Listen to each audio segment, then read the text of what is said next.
Yeah, I don't like the hashtag fraud squad thing. Here's my problem with that. Again, it goes directly to the level of you're my enemy and your intentions are bad. I'm a big believer in I know who my enemies are. My enemies are, yes, the corporate Democrats, Nancy Pelosi, Democratic leadership. They're my enemy. I'm more than happy to say that. Yeah. The Justice Democrats are not my enemy. They're my bad ally.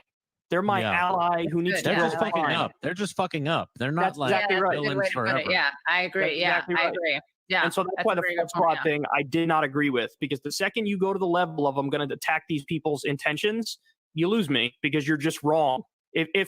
So here's how you know there's a difference between Pelosi and any member of the Justice Democrats. When the day comes where there is a vote on Medicare for all, every single Justice Democrat will vote for it. Nancy Pelosi will vote against it. If you're willing to overlook that nuance and that distinction, you're just an idiot. You're just dumb. I mean, also, as disappointed as I can sometimes be with like Alexandria Ocasio-Cortez, she is also a sitting congressperson who's not taking like corporate donors, like corporate money, and that alone is so huge and such a seismic difference. You know what I mean? It's a seismic difference, and as much as people want to not acknowledge that and just hate because it's you want to be loud online, but like people were trying to own her on that exact point. People were trying to own her and then posted her. Where her donors were from, and a lot of the money came from Amazon. Come to find out, every single penny of that was from Amazon workers. Yeah, they did that with Bernie too, right? Yeah, they did. Yeah, that's the same dirty trick they used on Bernie. But the sad thing is, I think there were some people who were earnestly thinking that Alexandria Ocasio-Cortez was taking like big Amazon money from Jeff Bezos or something, which is absurd. Welcome to another episode of the Nick and CJ Show. I'm one of your hosts. I'm CJ. What's up, Nick? Welcome, my friends, my family. We are back. Nick and CJ, we got a great week. We got a great week for you. In that clip, well, I know what CJ did. CJ didn't tell me. I didn't see that clip. CJ showed it. I know you just wanted to trigger me to get this started. That's what you wanted to do, right? Because this man Kyle said these people we can't say this squad. They are bad allies. Nick, I already knew. I was like, let me play something that's going to trigger him right here. He's slick, y'all. I know you do it. Where do we even begin? Address that. Go ahead. Remember where I was mocking my past self? Because when I tell you guys these stories, when I'm trying to educate you guys, I'm not trying to be holier than thou. I'm often making fun of stuff that I used to believe as well. I used to be supportive of Bernie and AOC. And one thing I used to say, I used to be like, well, the fact that they don't take corporate money, I'm like, that's a big deal. Now I find out doesn't mean shit. Corporate money is literally just one small layer of corruption. And it was a good point to bring up corporate money and corporate corruption, but there is many ways that the establishment has to turn you. For example, how did Nancy Pelosi turn Ilhan Omar? We reported on this quite some time ago. She turned Ilhan Omar to her side simply by being nice to her. Now, there was an article in Politico talking about how Nancy Pelosi and Ilhan developed this friendship, and Ilhan and Nancy would call Ilhan like, "Hey, how your kids doing? Hey, what you have for dinner? Hey, you want to go out for lunch?" Just simple human shit, guys. Power corrupts. You don't have to be a mungery hungry. You don't have to be like aspirant of Nancy Pelosi. If just you and your ability to get along with these people and they provide for you, you're like, man, I don't know what these people talking about. Pelosi not that bad. She's nice to me. Right. It's just simple corruption. And that's just one layer of it. Every single one of these people vote for Ukraine proxy fund, Ukraine money. They all vote for weapon for Taiwan. So what is the corrupting influence that is making them do this? I'm going to show you this tweet, CJ. I'm going to get a reaction to this as well. Oh, Lord. This is from Barbara Lee. I didn't know I was going to do a segment on this, but this is a good time to interject it. And they still virtue signaling and pretend they actually give a fuck about anything. Here she said, Barbara Lee says, Black women hold more student loan debt than any other group. They also earn less than any other group. Canceling student loan debt is racial justice and gender equality. And CJ, they lost the ability to forever do this shit to me. So I said, you voted to send money to Ukrainian Nazis, not Black women. Shut the fuck up. because that was that. I love that tweet. I retweeted it. Go ahead. So they go along with the military-industrial complex. So these same people will say, "Oh my God, we got to take a stand against gun violence," but we're gonna cover this later in the show. They flooded the market in Eastern Europe with guns, and now House Republicans may, emphasis on may put more accountability on weapons, and now Democrats are panicking because it comes to find out only like 10% of the weapons that we send out was expected by the U.S. government. We're gonna cover that here very soon. The squad and the progressive left is complicit with that. The progressive left is complicit directly with increasing the profits of Boeing and Raytheon. So when Cal says stuff like, "Oh, they're just a bad ally, they're not our enemy," what are you talking about? AOC votes is similar to Joe Crowley, the same way Jamal Bowman very similar. Votes is similar to Elliot Engel. So this whole thing of corporate Democrats, you guys made it up. Look at their voting record. CJ, I know you want to chime in. I went for a while, so I'll pass it to you. Go ahead. Yeah. So no, you landed in the right place because I wanted to address the corporate Democrat part because they say, they take no money. That alone, really? Let me give you an analogy. Here. I'm an abolitionist. It's 1825, and I'm an abolitionist, right? So abolition in this time we're meaning about slavery, right? So I'm an abolitionist. What does that matter that I'm an abolitionist if I go on a plantation and work for a plantation, Nick? What does that do? So let me bring it back to the politics. What does it matter if you don't take money, if you take orders from somebody who take the most money by chance, which is Nancy Pelosi? Like, this is the reason for their votes, Nick, because you said, well, what are the reason for all these awful votes? It's right here. It's being able to swim and sort of paddle in Washington, D.C. instead of drowning with hatred if you choose to go against them. And you gotta vote in line, though. You gotta vote in line with war, and you gotta vote in line with Israel. Those two things. So no, we've already debunked this too, Nick. We've already done several streams. This whole they don't take corporate money, that's all bullshit now. Dude. Especially like Summer Lee, when they find ways to go around so it makes it seem like they didn't take corporate money. You've done a stream on that. Yeah, we did that. Yeah, we covered that. We covered the stream how they take money from billionaires and they get donations from the Working Family Party, and then they say, "Yeah, we got our donation from the Working Families Party," and people are like, "Oh, that must be great," even though they're taking billionaire money. They do this all the time. It's ridiculous. And now let's go back to the intro clip where Kyle was saying, "AOC is not an enemy of mine." Look at the privilege, guys. Why do you think RBN has been the only channel, unfortunately, they've been bringing up the class divide? We talk about the class divide and the fact that white media, look at the screen, all white. I'm sorry, it hurts, but it's all white, all the most popular people. Before RBN, now we got a lot of people here in the scene now, but before you only get voices from Harvard black people, right? Well, we had the white left who deemed AOC in the squad as acceptable. Now I'm gonna ask you guys this question: is AOC in the squad acceptable to Palestinians? You had so Kyle doesn't give a fuck about the issue. So that's a gut punch, Nick. That's a gut punch. This is why they will never debate me, because they have no reply to that.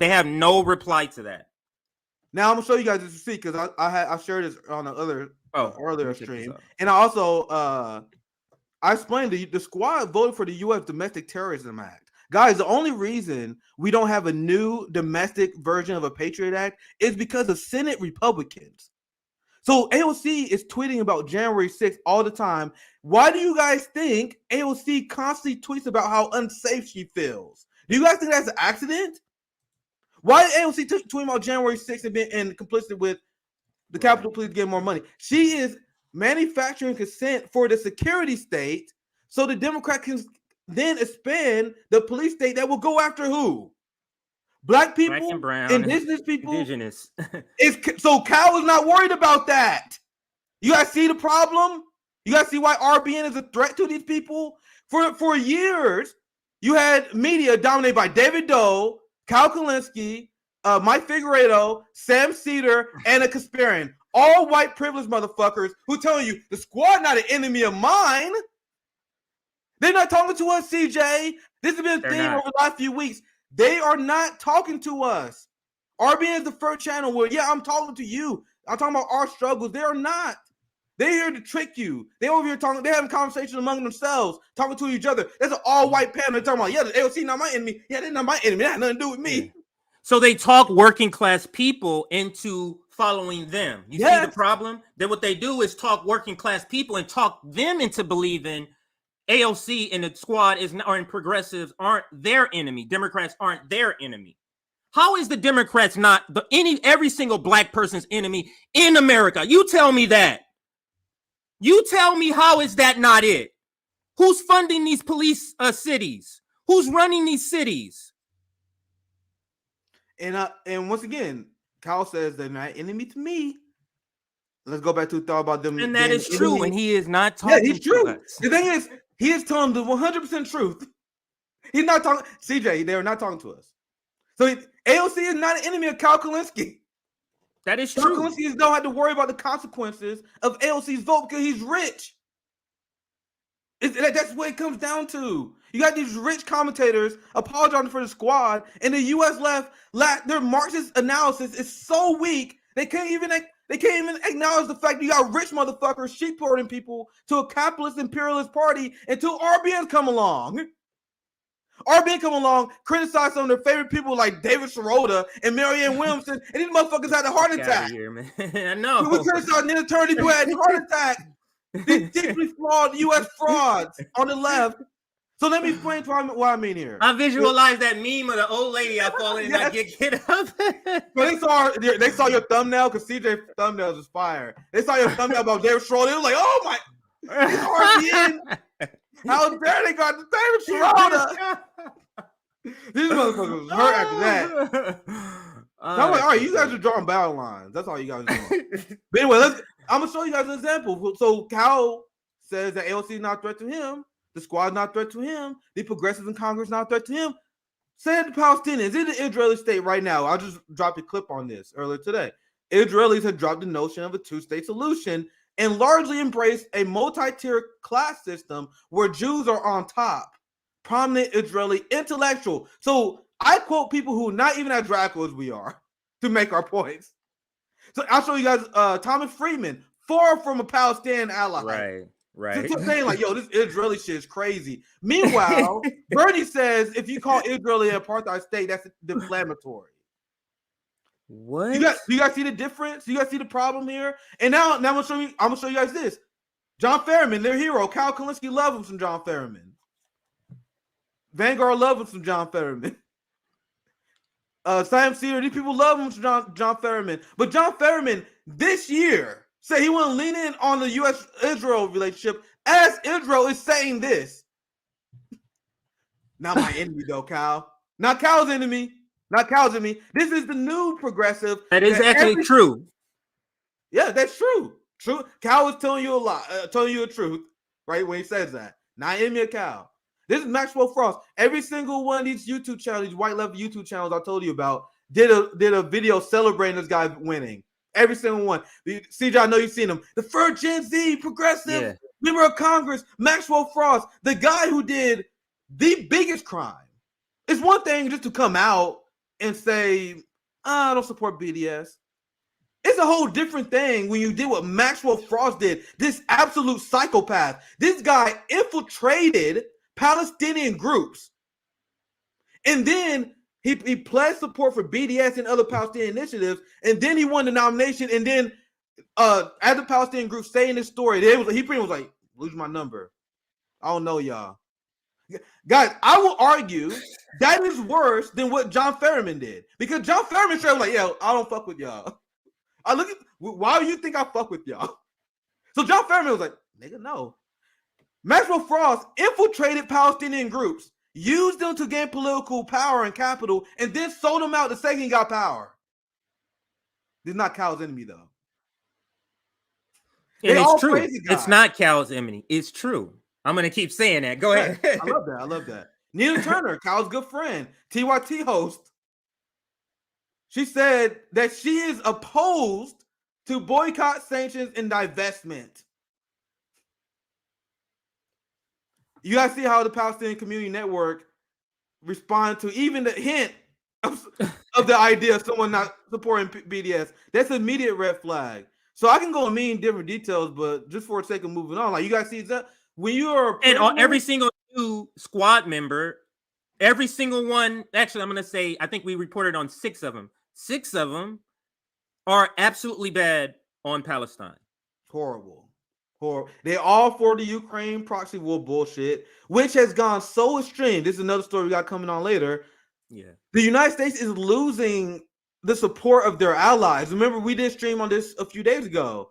Now you have people like, why we shouldn't be following the U.S. lead. They do not have the Europe best interest. That leaked to Politico. Now you got NATO people on the inside of NATO that's like, why should we focus on escalating with China the way that the United States want? The same way that the progressives in Congress, they voted to send weapons to Taiwan. So AOC is going along with the United States escalating war with China. And we're going to cover the story later. There are people on the inside of NATO that's asking questions like, I thought we were supposed to be a transatlantic defensive alliance. Why are we waging war against China? So you guys got to remember, NATO is mostly the United States, mostly funded by the United States. There is a European side that's starting to question the direction. And once again, we're going to get to that later. Trump brought this up. This is another reason they didn't like that. Remember how Trump brought it up? Like, yeah, we're like the main ones funding this. Like, people need to start kicking in their money. That's one of another reasons they didn't like him. Great point, CJ. That was another accidental truth by Trump. Yes, because he said, "Why are we the only one funding NATO? Why?" That's the truth, guys. And they were like, "Hey, come on, man! Whoa, man! See, afraid of this motherfucker, man. Yeah, Corey Daniels on this mother." Yeah, anyway, he has the same policies. The only difference is he is the face. He is the actual face. This is what American imperialism looks like, and they don't want that. They want somebody charismatic like Obama. So that's what they want. One last example on this, just because that clip was ridiculous. So if you guys think we're just crazy tankies, leftists all over the world sees through this shit. Africa rejected the Ukraine proxy war en masse to the point where Western media is planning stories that Russian disinformation is taking over Africa. Lula, I got a story I'm gonna cover. Actually, I may cover this stream. Why not? I literally got this in my bookmarks. Lula gave his foreign policy vision, and I told you guys, Lula is no super anti-imperialist, no revolutionary, no socialist, but he makes Bernie Sanders in the squad look like Ronald Reagan. In his speech, when he's talking about his foreign policy vision, he said we got to grow and expand our relation with China. We got to start holding NATO accountable, and he said we got to grow BRICS. Guys, these things are huge on the geopolitical world stage right now. Even though Lula's not a revolutionary, we know that. These are nuances that you guys understand. That's a big difference. Now, once again, if these progressive squad members ever got power, what difference on the geopolitical world stage would there be? None. Not one goddamn thing. Apparently, if Bernie was president, Ukraine would still be getting billions of dollars. Right? But anyway, anything you want to add, and then we can move. I do. Go ahead. I do have this is a second video because I want you to see 4 months later. Oh, Jesus, listen to what he's saying. 4 months after that video, this is what he's saying now. So it's got to be alienating. She effectively has no friends right now, except the other members of the squad who are equally incapable of using their leverage to extract concessions for the American people. So she's got to feel like lonely and alienated and isolated. And so on the one hand, I feel bad for her. But on the other hand, I mean, I guess what I would say is she should have thrown her lot in with the left. And she should have lived up to the idea of the Justice Democrats, which was to be a tea party of the left. And to really go after Democratic leadership. You don't sit back and let Democratic leadership go after you as you call Pelosi Mama Bear and try to fit in. So on the one hand, I feel bad for her because it must be really low. You feel bad for her. See, she's so close. So he was there. I'm glad you're there. It took you a long time. Sir. Welcome aboard. Welcome aboard. This is exactly what we've been criticizing Squad for day one. At what point did AOC and Bernie ever align with the left, especially post Bernie? March for America for All? Our marches? No. The rally for Julian Assange that happened last month? No. Are the endless war marches? No. Force the vote? At what point? The only problem with his analysis is this applied when you gave that cringe yes that we gave in the intro. So let's finish. I don't want to cut it off. This is interesting. I never seen none of this stuff. It's crazy. Let's watch this. All right. Lonely, but on the other hand, it's like, well, you made your bed and now you got to sleep in it. It definitely didn't have to be the case that a lot of people on the online left turned on her, but again, she made that bed and so she's going to sleep in it. But here's one thing that's for sure. No, keep playing. Oh. I'll wait. I do sympathize with her in dealing with a total moron like Marjorie Taylor Greene, because why Marjorie Taylor? So now since he criticized her, he always has to now butter her up. He's like, I just did some bad stuff, so I need to butter her up. Okay, let's play. I got to explain something to you guys. Greene. Don't feel bad for AOC about Marjorie Taylor Greene. I was just like, man, good job, Kyle. I shit on you earlier. You reached the right destination, and then he immediately proved me wrong. I was trying to be nice. He was like, psych, and he just turned around. He busted Yui. He was like, psych, and he busted Yui. What are you talking about, Kyle? I let him finish his point, and then I'll explain what I mean afterwards. Go back like 10 seconds, and I let him finish his point.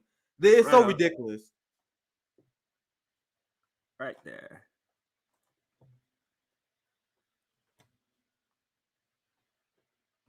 Well, sometimes the video mess up like that, but they feel I'll like refresh it. Yeah, just refresh it. And I don't want to spoil too much. I want him to finish his thoughts because I've explained this many times. People keep saying Ilhan Omar, AOC is being bullied by the right. What? Remember when AOC was challenged by a debate from Marjorie Taylor Greene? As a socialist, as a pro-worker advocate, you should want that. Are you serious? The most popular person on the right. You have an opportunity to expose right-wing ideas and expose this person as a charlatan they are, and they don't take it. That shows how weak they are as left leaders. I will expand on that thought. I'll let them finish here. I'll expand on that thought. Because then you might come to some common ground, or you might not want to tweet in public. That's the whole thing. They don't want to meet to solve anything, because then they won't have this Twitter beef in public that pushed the culture war. But let's continue. I think I got it going, Nick. Here we go. People on the online left turned on her, but again, she made that bed and so she's going to sleep in it. But here's one thing that's for sure. I do sympathize with her in dealing with a total moron like Marjorie Taylor Greene, because Marjorie Taylor Greene is a clown of all clowns. She's a debate bro. She belongs on YouTube, and she also greatly overestimates her own intelligence. It's hilarious that she's repeatedly called Alexandria Ocasio-Cortez dumb. It's like, whatever you think of AOC, I have zero doubt that she's a hell of a lot smarter than Marjorie Taylor Greene. Why not debate? Anyway, in conclusion, I'll go back to my original point. Go do some legislating. Go pass some bills. I want to hear his point on Marjorie Taylor Greene. Go pause. If Marjorie Taylor Greene is as dumb as you say, which I agree she is, and AOC is as smart as you think she is, which I disagree, right? If she as smart as you think she is, why not expose Marjorie Taylor Greene in front of an audience of millions? And Kyle says that she's a debate me, bro.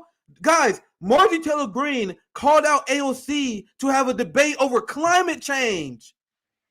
Nigga, this is not YouTubers. CJ, these are two elected Congress people debating policy. Why wouldn't you take the opportunity to reach out to Marjorie Taylor Greene's audience who may not have facts about climate change? And then you want to go strategy? You want to say that? What is this strategy, Nick? What is this strategy? It's not coherent at all. Go ahead. Yeah, I love we're going to cover this later, because you guys see how it just vibes with the real dumb left, the real NATO left.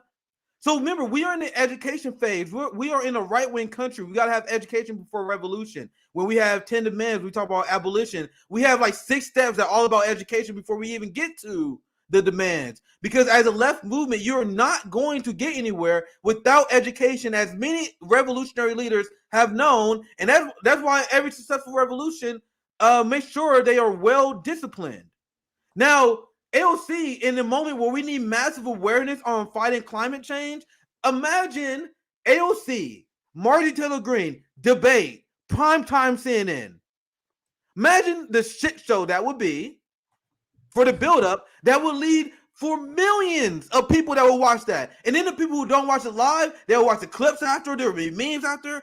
So it would be a shit show, but it would be an opportunity to raise awareness on important issues. And I did this breakdown months ago. I'm doing it for the new viewers here. The idea, and I saw people on the left unanimously agree that it was a good idea for AOC to not debate Marjorie Taylor Greene. Meanwhile, here at RBN, we was tearing our hair out. Nigga, I take any member of RBN. Not only that, any Patreon subscriber, any person I ever talked to on call in, I will take over a debate over Marjorie Taylor Greene. So the only reason you guys don't want to take the debate is because you guys are not confident. Because that is only a win. The left ideas are censored by the mainstream. If they were actually serious about change, which they are not, they will use any opportunity to have these debates. Guys, people on the right, and I'll pass it to you after this, CJ. On Twitter, you guys see people avoid me like the plague. I'm gonna show you guys this CI guy ratio today about Julian Assange. People avoid me like the plague. The reason why Hassan doesn't platform me, the reason why a lot of people don't platform me, a lot of the reason why you're probably not gonna see me back on a lot of platforms I've been on, is because they don't want to get an opportunity for our message to get out there, right? So they don't even want to engage with us. Liberals will block us, conservatives will block us, because they don't even want their audience to see that. Meanwhile, AOC, they know she is so weak, they are clamoring at the bits to go after her. Now think about this. Why do they have Namiki Kantz as the left representative on Fox News? Because they want these dumb leftists to show to their audience as being dumb. So you as AOC have an opportunity in front of millions of people to expose the populist right, and you don't take it? Hey guys, that doesn't make any sense. You want to know the logic they use? Final thought on this. The logic they use, which is so ridiculous. So dumb. They say, we can't debate Marjorie Taylor Greene because if we debate Marjorie Taylor Greene, we're going to give her legitimacy. She's a member of Congress. A member, guys, do you guys know? Do you guys know that Marjorie Taylor Greene is the number one? And this is as of next year. So if the number change, I'll apologize. But as of last year, because I did a story a while ago, as of last year, Marjorie Taylor Greene was the number one fundraiser in Congress, in Republican side. What is more legitimized than literally the number one fundraiser in a major political party? Marjorie Taylor Greene is already legitimized mostly because of you guys.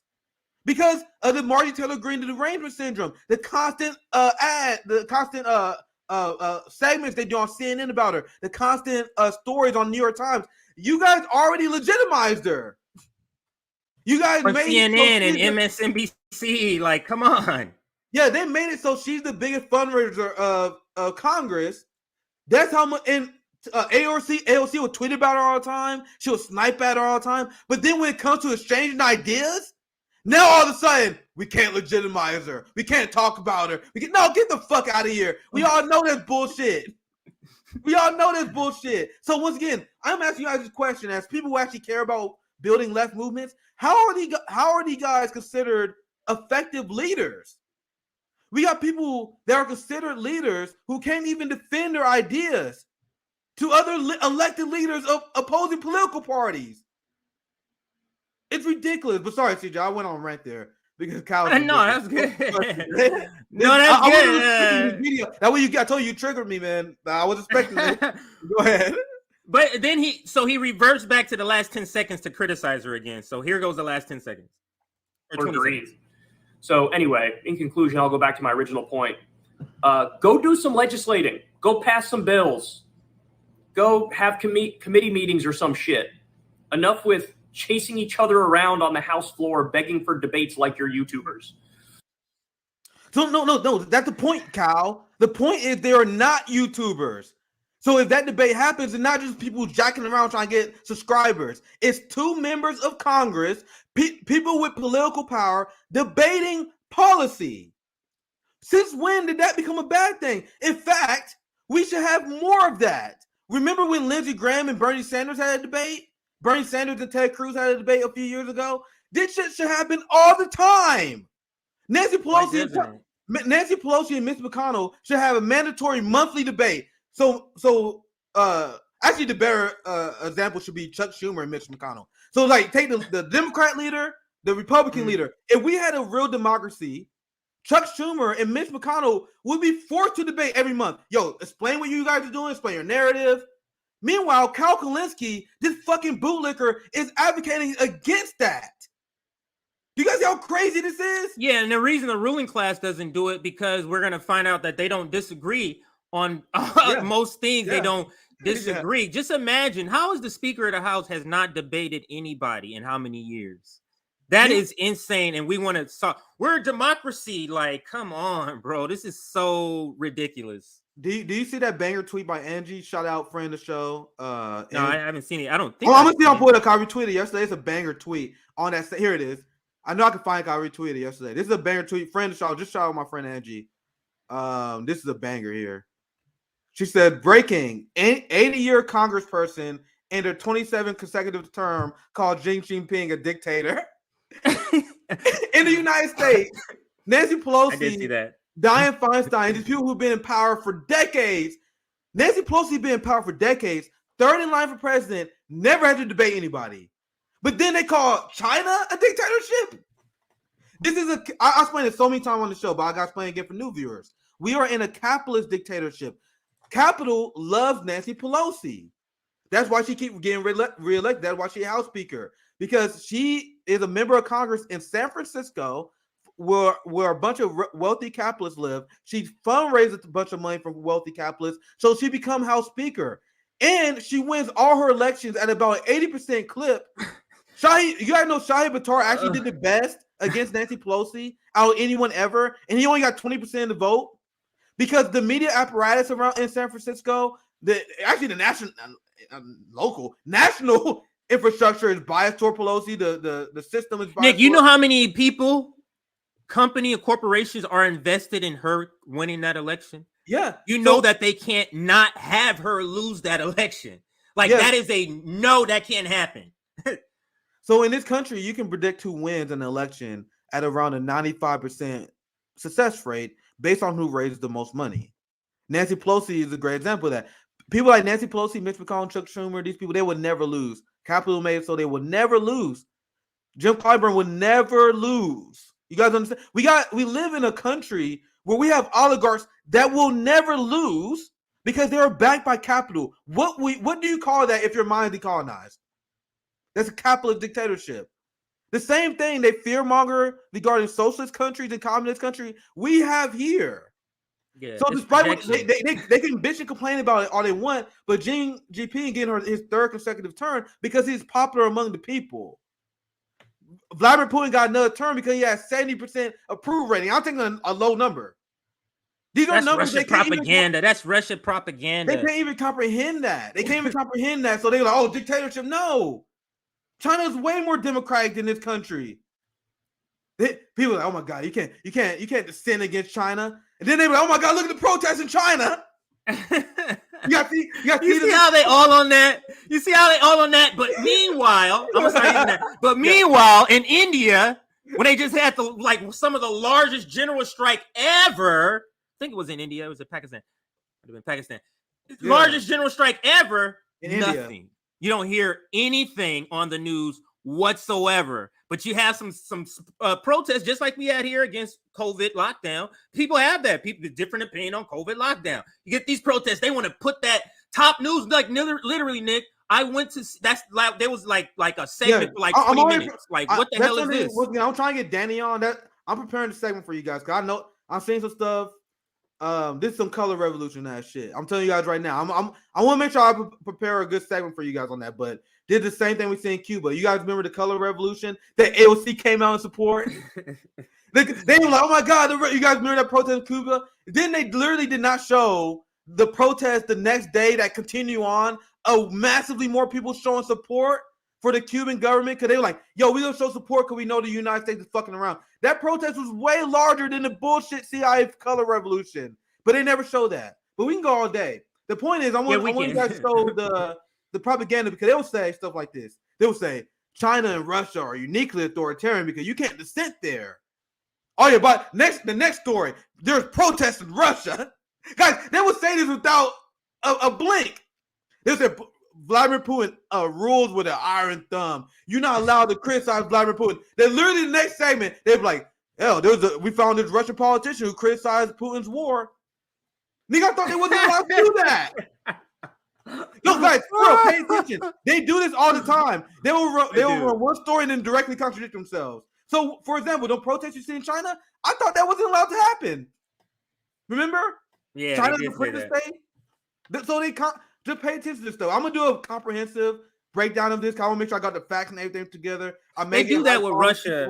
Yeah, go ahead. They do that with Russia a lot. They're gonna take over Europe. Russia's losing the war. Yeah, like, they do it all what? the time. Like what? Like which one is it? Like, and they'll say Russian media is not allowed to question the war, and then you would see the story the next day. They were like, in a rare act of defiance, we followed a segment where they were.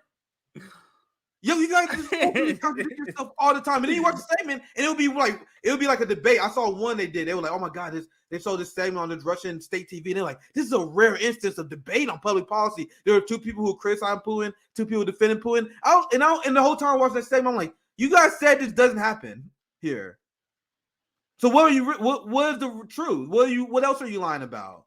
Remember, go see. I say never believe the United States government, especially when it comes to foreign countries. Whatever they're telling us, it's a lie. Especially when they don't want us to visually see and hear for ourselves. So, yeah, you mind if I do this NATO story after you do the? Yeah. Let me do the announcements. Yeah. Let me do the announcements real quick. So, if you want to insert a quick story real quick. I don't think the story that long, so we can start with this and go to the main story.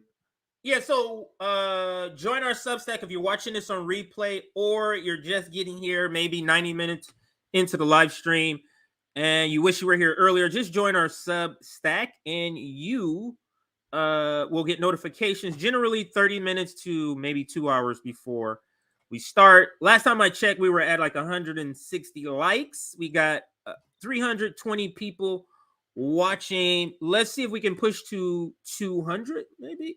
50 more likes. Let's push to 200 likes, like the stream. Now, Nick, back to you. Let's do this. One more thing here. Let me just go over some of the stories because people like to know what we're going to be talking about. So let's throw the graphic up. Of course, one of the biggest news stories I would say is that New York Times, along with now a lot of other corporate news outlets are starting to report now that New York Times has said it's okay to do this. Now they're saying that, hey, what's up with Julian Assange? And I'm not trustworthy of the media. So there's something going on here. I don't know, but we're gonna cover that story. Go ahead, if you're gonna say something. Yeah, that was gonna be an interesting conversation because that was literally the question I asked. I said, obviously this is good to see. But why now? And we talk about that later. I saw a few theories. We can talk about that later, and we can read some chat, see what you guys think about it. But anyway, I'll pass it back to you, TJ. Yeah, we got a couple of Biden stories. One is Biden administration scrambles to find $20 billion of aid, and you kind of talked about this earlier. $20 billion of Ukraine aid because Republicans are going to be the one to know where's this going, and they don't have the receipts. So we're going to cover that. And then you already saw the graphic. I don't need to put it back up there again. We kind of touched upon it already, but progressive strategy. And the last story, we got to make sure we try to cover this, and that is the rail workers. We got to give an update. Hopefully, I would advocate for a wildcat strike if leadership is trying to shut this down, because this could really bring about a swift movement towards a general strike. Like this rail thing, if they decide to do a wildcat strike, this literally we could be in a, let's start planning for a general strike in the next 6 months. So this is something big. All right, I'll pass it to you for your story. So this should be shouldn't be too long of a segment. I'm gonna try to get more clips out to you guys. Definitely appreciate the support. Make sure you guys show some solidarity on Patreon. I'm gonna try to get some more clips. I'm also gonna try to reform our Patreon. I got a few requests I heard from you guys, so I'm gonna try to remodel that because we got a few new subscribers, which I definitely appreciate throughout this month. So And I'm gonna come up with some ideas on some Patreon content here soon. But I appreciate all the support. If you guys want to show some more solidarity, support the Patreon. But anyway, let's go on to this story. How is NATO a defensive alliance? It's not a defensive alliance. It's an offensive alliance. We all know that. Now people are trying to pretend otherwise. You have NATO that was originally scheduled and created to be a transatlantic alliance that was meant to counter the Soviet Union. So many people ask questions. It's something that Noam Chomsky has raised awareness about for quite some time. That's why when they try to gaslight people about Ukraine and the history of NATO, there are some people like Norman Finkelstein and Noam Chomsky that's like, unlike the NATO left, unlike the weak Bernie Sanders, Sam Cedar left, they're not going along with it. They're like, no, I follow the history of this. You're not going to gaslight me and convince me that, hey, you guys promised Russia that you guys wouldn't expand NATO. And you guys literally gone beyond your original mandate. So the question to ask yourself in the midst of this crisis, why did the West provoke Russia by expanding NATO and continue to expand NATO? What purpose does that serve? The only purpose that serves is to funnel money to weapon defense contractors and enrich oligarchs while expanding the influence of Western hegemony. Because as we explained before, U.S. runs NATO. They're the biggest funder, and they give directions to NATO states. They fall in line with whatever the United States say. So not only is it a way to enrich weapon manufacturers, it's a way to expand U.S. political power. They dictate mandate. They command NATO countries. So it's a way to expand political power. No one on the left should ever apologize for NATO. That's why I love the term. It's like it's a play on words when we say NATO left, because you can't be on the left if you support NATO. That's why it's funny, because it's there to let you know that these people we call NATO left are not on the left. That's why I like the name. So I think I'll preface the story enough. I'm gonna show you guys a few receipts here. This is Mick Wallace, someone who is actually on the left, calling out NATO for being recklessly escalating war against Russia and China. So something even the Biden administration was warning about was putting Russia on the designated terrorism list. Now, the logic is, if you want to reach the negotiation table with Russia and you want to end the conflict, the worst thing you want to do is put them on a terrorism list. That may be less likely that you're able to negotiate. That complicates a lot of things, right? NATO trying to put Russia on the designated terrorism list because they know that would decrease the odds of peace. So here's Mick Wallace doing something that no one in the left in the United States would do. So to Cal Kalinski's point, he acknowledges this, but his analysis doesn't show it. Well, he said, well, the online left is right to criticize the squad on something, and it is what it is. But why are we criticizing them, Cal? Because they're getting these issues massively wrong. So I would not criticize AOC and Bernie if they wasn't funding NATO. I would have nothing. There's so many Bernie people who used to like me because I was part of the Bernie campaign. They said, oh my God, the only reason Nick go after Bernie and AOC so much because he want clicks. He wanted to get subscribers. He got 80,000 followers on Twitter. This motherfucker is clout chasing. I'm like, if they didn't suck, I would have nothing to criticize them on. If Bernie Sanders was giving Senate speeches the way that Mick Wallace is about to give a speech right now, not only would I not criticize him, I would do a segment like, yo, CJ, you see this fire shit Bernie said? Holy shit, Bernie did it again. Bernie did it again. He said, just like when you voted down NATO fund, he did it again. You remember how Bernie called out Biden funding genocide in Yemen? You know how he demands Senate stop funding it? He did it again. I'll be happy to do those segments. We just can't. We can't. So but we get that for everything. That everything we do is for clicks. Anything we it literally doesn't matter. It's not about clicks. Okay, dude, I can do a long 1 hour Israel stream while I'm raising awareness about the war crimes of Israel, and people are like, the only reason you stand with Palestinians is for clicks. Okay, now this criticism don't even mean anything anymore. But anyway, that's why you don't take it seriously. Let me move on because I preface the story quite some time. Let's listen to Mick Wallace. This is Mick Wallace calling out NATO for their insanity. And I'll move on to the next part of the story because I wouldn't be too long. There is no legal framework for the EU to recognize a state sponsor of terrorism. You just pulled this antagonistic performance out of thin air. Even the US, who have such a legal mechanism, have refrained from applying the label to Russia, Biden has argued that doing so could impact future efforts to negotiate a peace deal. The European Parliament, instead of pursuing peace and an end to this bloody war, a war that's killing tens of thousands, decimating European industry and jobs, creating soaring inflation and an unprecedented cost of living crisis. Instead of any effort at diplomacy to remedy this disaster, you have voted to call Russia names. What's worse, NATO is one of the most blood-drenched terrorist groups to curse this earth. Now, why can't we get Bernie Sanders to say that? So for the people who get their feelings hurt every time I criticize Bernie, I would do segments praising him. Be like, yo, you see what Bernie said? They won't do it. You guys see how pathetic the left is in this country? So think about it this way, because I know, and the reason I'm framing this way, because we get people from all different politics that watch us. Every once in a while I see comments like, man, you guys got to stop going after Bernie Sanders.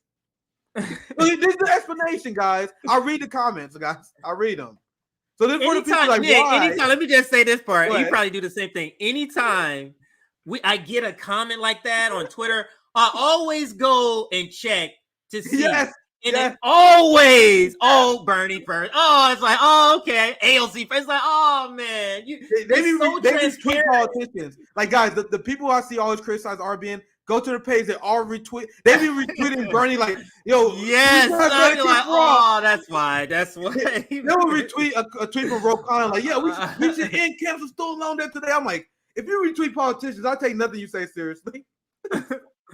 It's that real. Anyway, let me go back a little bit and I'll finish the clip here. The point being is I did not want to go down this route. I would have been more than happy to be like, man, Bernie's doing a great job, man. But that is not the reality of the situation. The reality is Bernie is light years away from this guy. He is light years away from Lula. That's just a fact. All right, let's go. Let's watch this video. The thing is, Nick, go ahead. the global South's like most like quasi leftist, like he's like a quasi leftist down there, Lula. That's like better than our furthest leftist in the United States. Yes, that's terrible, man. And CJ, how many times we said it with all the criticism of Lula? Because everyone, I told you, I read the comments. People like, I don't know why you guys Lula got this. I'm like, yes, even with that criticism, it's still better than Bernie because of these reasons. Bernie is just shitty on all the geopolitical issues. Lula is a staunch defender of Palestinians. Meanwhile, Bernie is a fucking Zionist. These things are giant differences. Lula literally said that the war in Ukraine is Zelensky's fault and that NATO needs to negotiate. That is as far as the ocean is wide from Bernie's position. Of funding them, sending billions with a B. Yeah. So let me finish the clip and I'll get to the next part of the story just so I can keep this segment shorter. Voted to call Russia names. What's worse, NATO is one of the most blood-drenched terrorist groups to curse this earth. It has murdered millions of human beings. The idea that any representative of a NATO member state would label anyone else a sponsor of terrorism before calling out their own state is absurd. There is no legal framework. Once again, I wish we had someone on the left here that would say that. Now I'm gonna show you guys this part.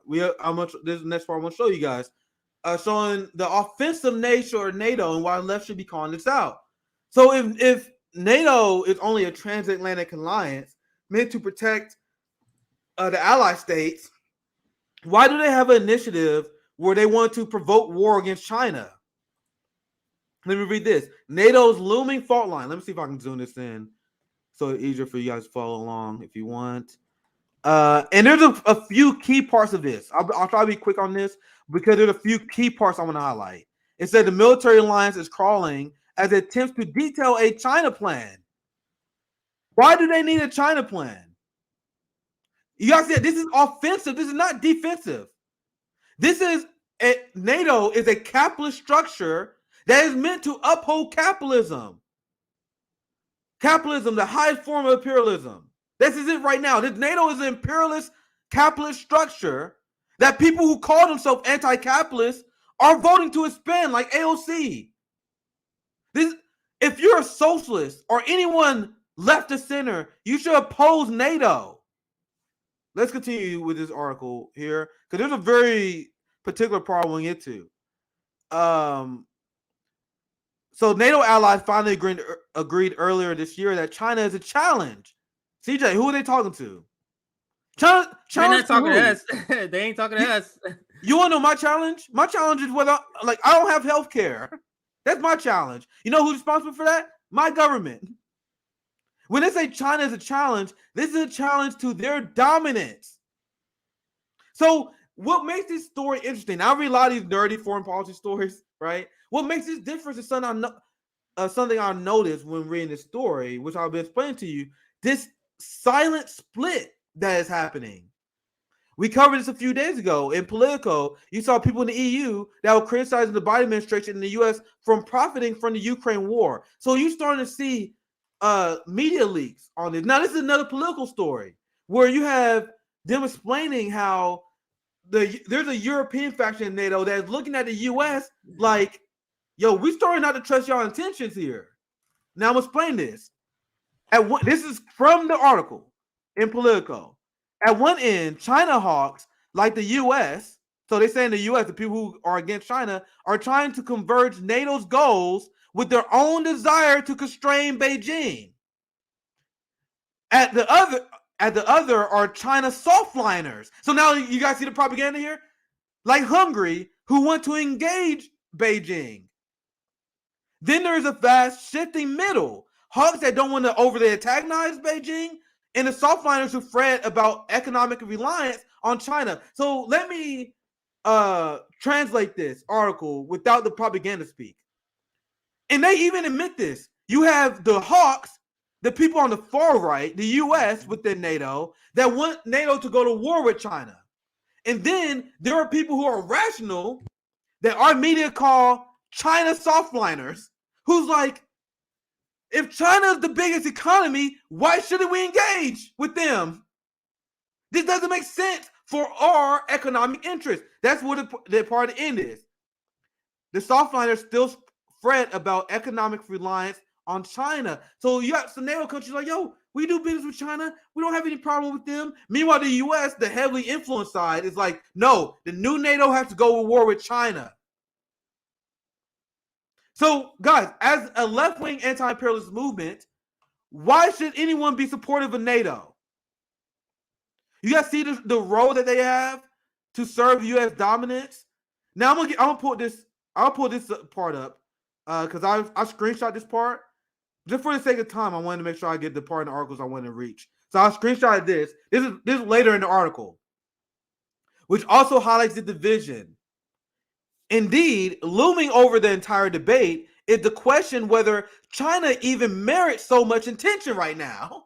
So, guys, there are people in NATO that are not U.S. war hawks. They're like, why are we focusing on China? This doesn't even make sense. And, guys, these people disagree with my politics because they're NATO. So, listen, look at their point of view. Their point of view is that they explain war is raging in NATO's backyard, and Russia is not giving up their refugees ambitions. These are not leftists here. So this is them saying, yo, if we're going to war with Russia and Ukraine, why are we fighting China too? These are just questions that are starting to bridge the divide in NATO, which is extremely interesting. Right? So let me read this part. Now, this is the most interesting part of the article. This quote from Joseph Borrell. And I think he's the same guy who criticizing U.S. Oh, no, I got to double check that. But I remember that now. I think this is the same guy who criticizing U.S. policy in Ukraine. So how long until he's gone? Anyway, let me read it. By tomorrow. And now he exposes the whole game. This is what Arbin was telling you guys for months. Joseph said, NATO was not conceived for operations in the Pacific Ocean. It is a North Atlantic alliance.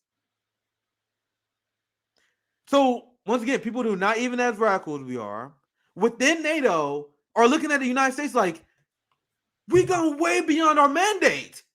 What are we doing? Do you guys see that, CJ? Do you have a take? I know I ran for a while. You can chime in if you want.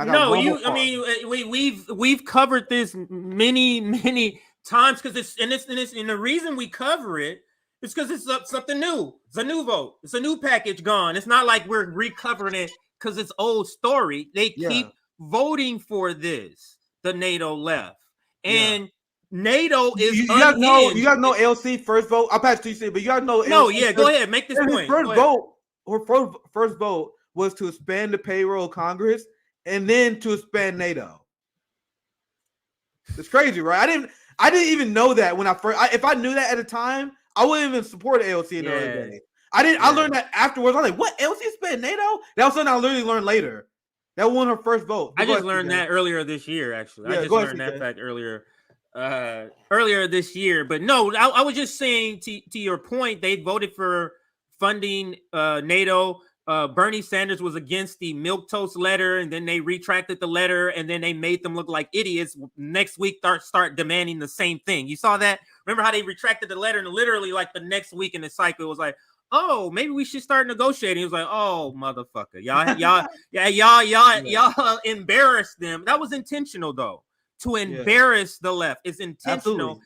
And Pramila Jayapal is the face of that, and she is orchestrating it to perfection. It is not like she you know that face she gives. That's why I picked her. That face, like, oh, like she's always has that face, like, oh, we tried our best. Yes. You know, we tried our best and it didn't work, but you know, next time, like, come on, man. She's playing that role to perfection. So, well said, CJ. So last part of the segment, and I'll pass it to you for your story. So we hear these leaks that come from people who are not even on our political compass, people within NATO that's questioning the United States because they're profiting from war in Ukraine and their strategy against China. So why are we starting to see these leaks now? Why are we not seeing more increased pressure? I explained earlier, I'll show you guys the clip where this guy talking about the United States blackmail people like Germany and the UK to go along with the U.S. foreign policy. The same thing was going on during the Iraq War. The United States destroyed any of their allied politics, like any politician from one of their allied countries who was against them, they destroyed them. They helped the UK establishment destroy Jeremy Corbyn. And now the United States essentially go to their allies. This is why the United States essentially colonized Europe, where they say, you know, we got this idea for foreign policy. We had an idea for this new geopolitical economic order. You guys are going to do this. It doesn't matter if that is in the economic interest in that country. If the leadership have two choices at this point. Either they say, oh, yeah, we follow your direction, United States, even at our economic pain. Or, you know, actually, no, I disagree with you. And then all of a sudden you got CIA counter operation in your backyard. All of a sudden, you got U.S. politicians and oligarchs donating to your political opponents if you live in a capitalist oligarchy, like in France and UK. They destroyed Jeremy Corbyn. It was revealed that the Labour Party literally was complicit and worked with the right-wing party in the UK and U.S. media to smear Jeremy Corbyn as an anti-Semite, even though they didn't know it, because Jeremy Corbyn was calling out Israel and calling out U.S. hegemony. They do it right in our face. So let me get to the last part, and I'll wrap this up. This is George W. Bush Jr. doing a real political gaffe. We know what a political gaffe is when they tell the truth. So this is George W. Bush, not Jr. I think it's senior. No, they're junior. They're junior. The other guy confused me. But anyway, let's look at what Junior said when he said the quiet part out loud here regarding how they deal with allies here. A lot of our allies in Europe do a lot of business with Iran, so I wonder what your thoughts are about how you further tighten the financial pressure on Iran in particular, if it also means economic pain for a lot of our allies. It's an interesting question. One of the problems, not specifically on this issue, just in general, let's put it this way: money trumps peace sometimes. In other words, commercial interests are very powerful interests throughout the world. And part of the issue in convincing people to put sanctions on a specific country is to convince them that it's in the world's interest that they forego their own financial interest. A lot of our... How is he saying this? How is this out loud? How is he saying this shit? So as Bush said, one of the challenges is to get their allies to forgo their own economic interest. Money triumphs peace. What does this sound like, guys? This is U.S. versus Russia. This is the Ukraine proxy war. This is the new Cold War against China. They haven't changed tactics, guys. This is. Let me watch it again. Let's watch it again. It's only 50 seconds. Watch it one more time. It's so good. Our allies in Europe do a lot of business with Iran, so I wonder what your thoughts are about how you further tighten the financial pressure on Iran in particular, if it also means economic pain for a lot of our allies. That's an interesting question. One of the problems, not specifically on this issue, just in general, let's put it this way: money trumps peace sometimes. In other words, commercial interests are very powerful interests throughout the world. And part of the issue in convincing people to put sanctions on a specific country is to convince them that it's in the world's interest that they forego their own financial interest. Now do you guys see why the liberal class now loves George W. Bush? They adopted his politics. So last thought, CJ, and I'll pass it to you for your segments.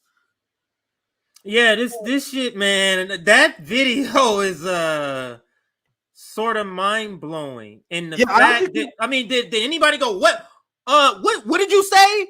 Like nobody said that? Like nobody said, wait, what? He said exactly what I have been saying my entire short time as a foreign policy analyst. The same thing that RBN has said, that the liberal crowd look at us, they say, oh, they're only saying this for clicks. They're only saying this for clout. Oh, Nick is a conspiracy theorist. Socialist MMA is a tanky. He's saying that, do they really believe that the United States don't have the Ukrainian people best interests at heart? No, what did I tell you guys? I said the United States have an interest to expand NATO for financial interest. It's all about money. It's all about dominance. And in order to, they convince their ally states like Sweden, Finland, etc., to go along and expand with NATO, even though it's not in their best interest. That video clip, I know we haven't added any more commentary because I swear, guys, it's so powerful, it speaks on its own. Yes. Right? It is so powerful. I think I explained it enough. I can run on that video all day. But CJ, I'll pass it to you before you say we can move to the next story. But first, just as a breather, make sure you I'll be right back. Yeah, in between segment, we're taking a short little break here. So like the stream. Let's see where we're at right now. And okay, here we go. It just updated. So we are currently have 405 viewers, and we're at 262 likes. Could we do 40 more and get to 300? 40 more likes. Let's get to 300. And this is our Substack. If you are watching this on replay and you wish you got to see this live, join our Substack and you will get notifications from when we go live and when we post clips. And eventually when we begin to write articles, you will be getting notifications through your email. You can watch the clip directly in your email when we send it to you. And what is the other one last? Oh, our subscriber count, 26,488. We're trying to, the target is 30K. So hashtag RBN to 30K is the target. So if you're brand new, subscribe. If you think you're subscribed, make sure you double check, because I personally, my personal account was unsubscribed from RBN maybe 2 weeks ago. So it happens. Make sure people tell me that should keep me up at night. That shit really bothers me. Yeah, because you don't know how many people is missing our message or missing out on us because of this nonsense. Yeah, there's few mutuals I know from Twitter. So like they got like a line of communication with me, right? So they be like, hey, yo, Nick, just let you know, I was unsubscribed from RBN. So whenever that happened, I'm like, dude, imagine all the people who just casually watch YouTube, who don't follow me on Twitter. That's very common. and they just watch our videos because they enjoy it. Then they get unsubscribed, and they're like, man, I haven't seen RBN for a long time. Wonder what happened. Dude, I'm like, man, that shit really keeps me up at night. But anyway, no, we can do because those casual people aren't gonna go out and search. They were casual. Yeah, you get what I'm saying. So some of them may, some of them may not. But yes, I get it. New York Times advocates for Assange, and think about this because we could add this in a previous introduction segment. Now the New York Times is now to the left of Bernie Sanders and the squad. Like at least they're publicly coming out and saying it in this way. Let me read the headline. The New York Times and 4 European news outlets call on the U.S. government to drop its charges against Julian Assange for obtaining and publishing classified diplomatic and military secrets. They warn that this indictment sets a dangerous precedent, and that is the article here. But Nick, you quote tweeted this. I just started with the main tweet, but here is your tweet, and I'll let you read it. I don't. This is kind of the point because this is good because the crimes, the heinous crimes against Julian Assange by the West, we need to get Julian safe. Like he's been through so much hell. So no matter where it comes from, it's just good to see. But it is interesting that they started to change the tune here, and we can start asking the questions why. I seen a few good theories I can show. We can go over. We can give our thoughts. I'm curious to see these to see if there's anything close to what I'm thinking. Go ahead. Yeah. So there was a lot of good comments. Like Misty is a long-time Julian Assange activist. I show her response to this question, but it's good because as I explained many times, everything that the United States is accused, they accuse their enemies of being enemies of the free press, fascists.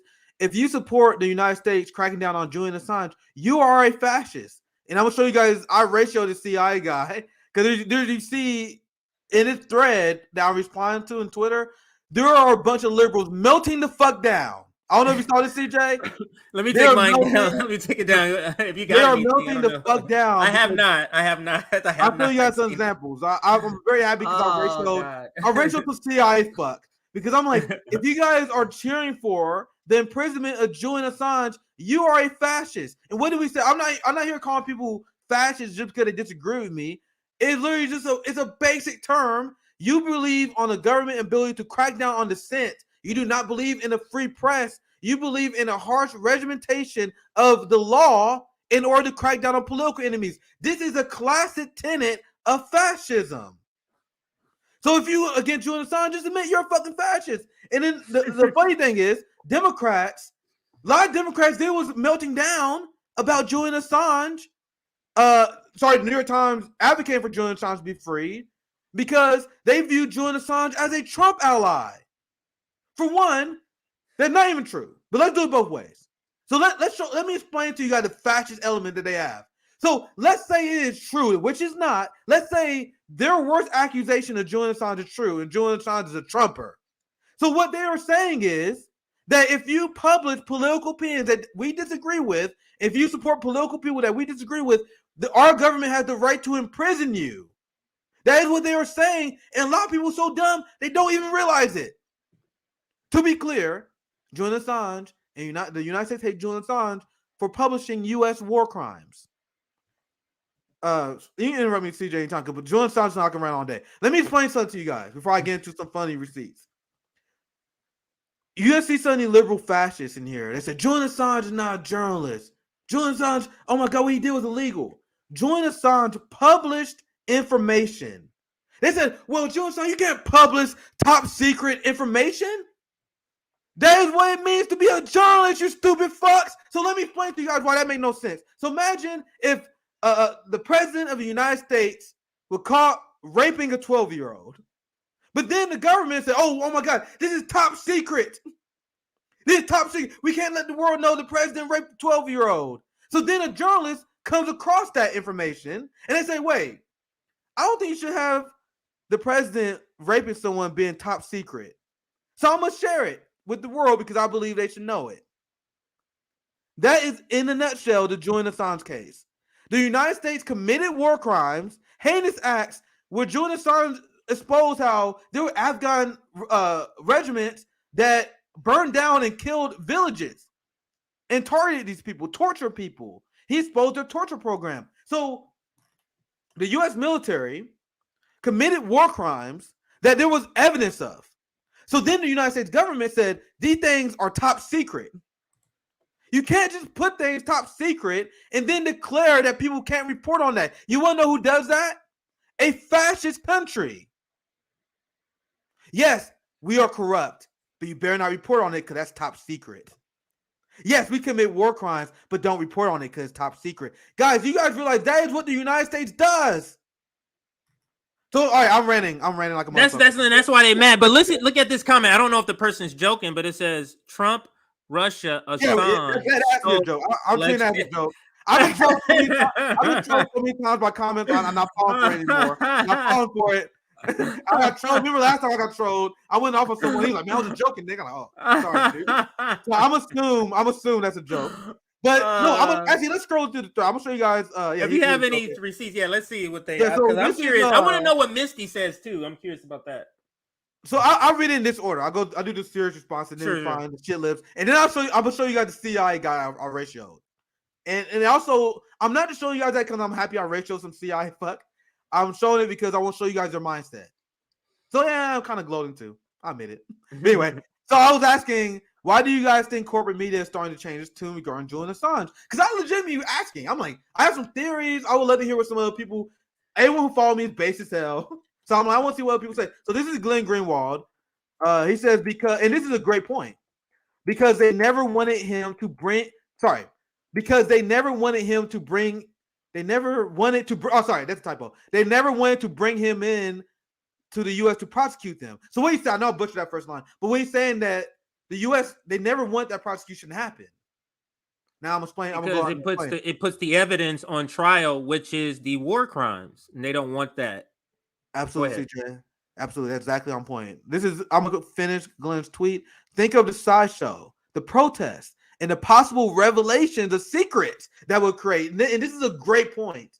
And this is why the United States was set on torturing him for so long, because they wanted to punish him before that happens.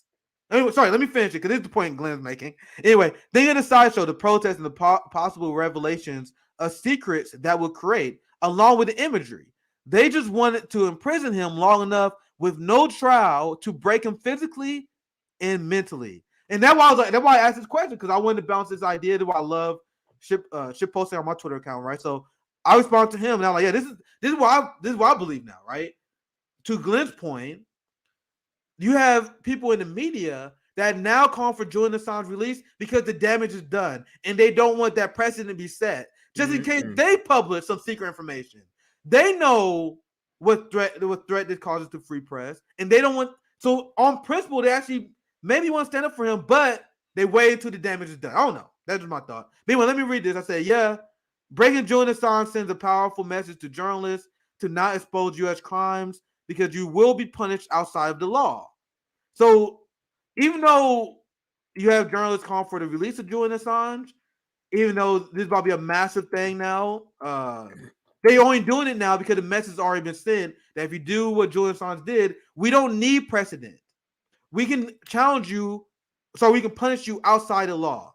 Now, do you think the New York Times is doing this in coordination? They had to have gotten permission to print this from the ruling class. They had to have gotten permission to do this, because they're not going to all of a sudden. Do you think they're doing it as part of a coordination attempt? Because this is the paper of history, of record. It's not a coincidence to me that the New York Times is the one who's pushing this, or the first major newspaper. There's something behind it, and I believe that could be it. Go ahead. It's the New York Times, the Guardian, and 4 other top European media outlets. So this is 100% coordinated. So they're like, all right, let's get this message out. And I made a side point earlier. I make it now on Twitter. I was talking shit. Now, wait for it. Bernie Sanders, AOC, and the squad. Watch these weasels now start tweeting about Julian Assange. You fucking I was just gonna say something about this. You know how they would have looked if they had a fucking spine and they said something a year ago, 2 years ago, they will be looking like freaking you were ahead of your time. Now, what do they look like? They look like freaking bandwagon jumpers. That's what they look like. Our fucking left is just disgusting. It's nasty, man. Yeah, it's disgusting. It's disgusting, CJ. Now, Bernie is officially was outflanked by the New York fucking Times of Julian Assange. That's ridiculous. So, and now, remember, this is I'm going a little bit off track, but this is relevant. Remember the Yemen thing? A lot of people don't remember this. I reported this on RBN. Bernie drafted a resolution to end the genocide in Yemen when Trump was president. Then Biden took office, continued the genocide in Yemen. Bernie didn't say a fucking peep. Disappeared. Then the United States, I broke this down. The United States signaled they wanted to end the genocide in Yemen, and because they was negotiating a ceasefire at the time. So Biden administration, they wanted a ceasefire because they wanted to focus on the Ukraine war. So then they was able to get a ceasefire. So once it was signaled by the United States that they want to end their support for the genocide in Yemen, then all of a sudden, Bernie Sanders and AOC like, we got to end the genocide in Yemen. Thank you. And I remember people was like, oh, look, you got to give them props. We got to give them props. They called out the war in Yemen. Yeah, literally a year after Biden was already funding it. They wait until they get permission from the establishment to take certain positions. So if I'm wrong, they're not even reflection on me. That making me look even worse, right? Because they don't say anything at all. But I promise you now, a lot of these fucking frauds who never say anything about Julian Assange, they're going to start tweeting about him now. The only caveat, just to be fair, because I do want to be accurate, Ilhan Omar has been the only squad member who ever even mentioned Julian Assange over the last year. She hasn't been a staunch ally, but she tweeted about him once. So I can be fair. I want to be accurate. But other than her, other than like one tweet, these people have said nothing about this issue. In fact, actually, I got to correct myself. AOC said she support. I'm going to see if I can find a receipt on this. AOC in an interview that was widely underreported said that she support pardoning Edward Snowden, but she didn't support Julian Assange because his case is quote unquote complicated. So not only do AOC not speak up for Assange, she's not even for freeing him because it's complicated. Now do you guys see why we pick on AOC and Bernie all the time? If they got this issue right, but they're the best that we have. Do you understand? If that's if the best you have is a fail, that just do something different. Like go a different route. Like if the best you have is terrible, think about that. If the best you have is terrible, get something else. Do something different. Now that Hakeem Jeffries, this is just a question I'm throwing out. Now that Hakeem Jeffries has taken over the speakership, or at least the leadership, is there going to be a different strategy? Like they say they have a strategy, but like it doesn't seem to adjust with different things, coming into effect. They just kind of keep going. But anyway, well, I'll save that for that segment. Yeah, and I know I kind of hijacked this part because we both plan on covering this, but I'm gonna show you just a few responses. I'll pass it to you. I know you probably got some stuff to share on this. This is Misty's response to this thread, which is interesting, and I'm gonna show you guys Misty's other response. I'm gonna try to get Misty on sometime this week. Always fun talking to her. She said the process is the punishment, and the reason why we definitely got here from Misty because she put so much work in for Julian Assange, so much work. Like she played a giant part of organizing the Julian Assange rally. But anyway, this is her response. The process is the punishment, meaning the process they put Julian Assange through the last 10 years that the New York Times was silent about until now.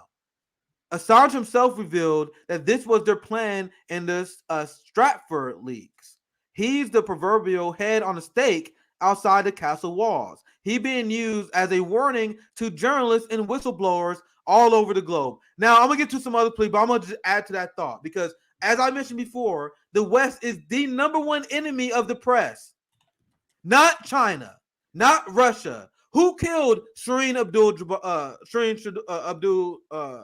in Israel? That was the Israel army and the Biden administration covered for it. Killed Shireen Abdul Akala. I apologize. The United States covered for Israel killing Shireen, because that sent a message. Why did Israel kill her? You send a message to other reporters. You do not report on what we're doing in Gaza. If we do, we're gonna have an accident. We're gonna mistake you for Palestinian fighters. So that's why you don't see a lot of people do it. CJ, why? Shireen was a legend because she was one of the people that was on the ground while in combat areas reporting on the truth. So now a lot of people are not going to do it because Israel sent a message to the reporters. If you do it, it don't matter if you have a journalism vest on. It doesn't matter if you had the helmet on like Shireen did. We will shoot you. We will say it's an accident, and the United States will have our back. Good luck. That's the message. Now, that's what they did to Julian Assange, too. So now, the reason I'm bringing this up is this is a Western pattern. So regarding Julian Assange, they say, if you go ahead and publish our top secret information you want. We're going to have you rotting for 10 years before we allow you to have a trial. Then we may let you go after we torture you for 10 years. But good luck. I hope it's worth it for that story. Wink, wink. And then reporters, a lot of journalists, they cowards. They're like, fuck that shit. I'm not reporting. I ain't reporting none of that shit. Let's talk about Kanye. Let's do a Trump story. I ain't touching that shit. You know what That's the whole point.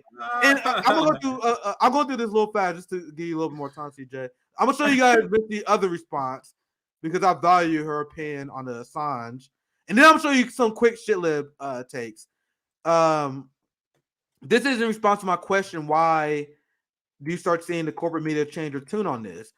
And Misty said, and I agree with this 100%, this is thanks to the hard work of activists around the globe. There are people like Misty, people who never gave up on this issue, even though it looked daunting, and still is daunting. But us spreading awareness, activists like Misty spreading awareness, allow stuff like this to happen. That's why I told you guys, don't give up revolutionary optimism, even in long odds, even if we may not get everything we want. It can lead to the opinions of people we don't even know being changed, right? But anyway, let me finish Misty's thought. But let's not get twisted. They all threw him under the bus for years, and even in this piece, they regurgitate the bullshit lies. And I did not read the piece because New York Times is ad block, so Misty probably made. I'm ad block too for him. Yeah, probably, I'm ad block. The article is probably horrible. So this is probably a great point by Misty. And that's why I said that's a great point. And I also want to remember, if you see one of these Western journalists from New York Times, Washington Post call for the freedom of Julian Assange, fuck them anyway. Because I'm not gonna go after them, but we shouldn't be praising these people that were responsible for manufacturing consent for Assange imprisonment, and they should never be forgiven. Never should be forgiven. So anyway, now let's move on to the last part, and I'll pass it to you. I'm gonna see if I find some shitlib comments because I found this story very early, like right when they posted it on New York Times, and I'm like, bro, the comments was crazy because liberals saw this because liberals subscribe to the New York Times, they follow the New York Times, right? They saw this, they're like, oh, hell no, Julian Assange is a Russian puppet. My timeline is based, so let me see if here's one guy. You see, I was sniping them motherfuckers today. This guy said, this is a liberal. These people are shit libs. He belongs in prison for publishing classified secret documents. Look at these bootleg guys. The United States citizenry is the most propagandized. This guy is saying, how dare you expose government secrets? You guys believe this? He said he belonged in prison for publishing classified secret documents, just like the people who are currently serving time for doing the exact same thing.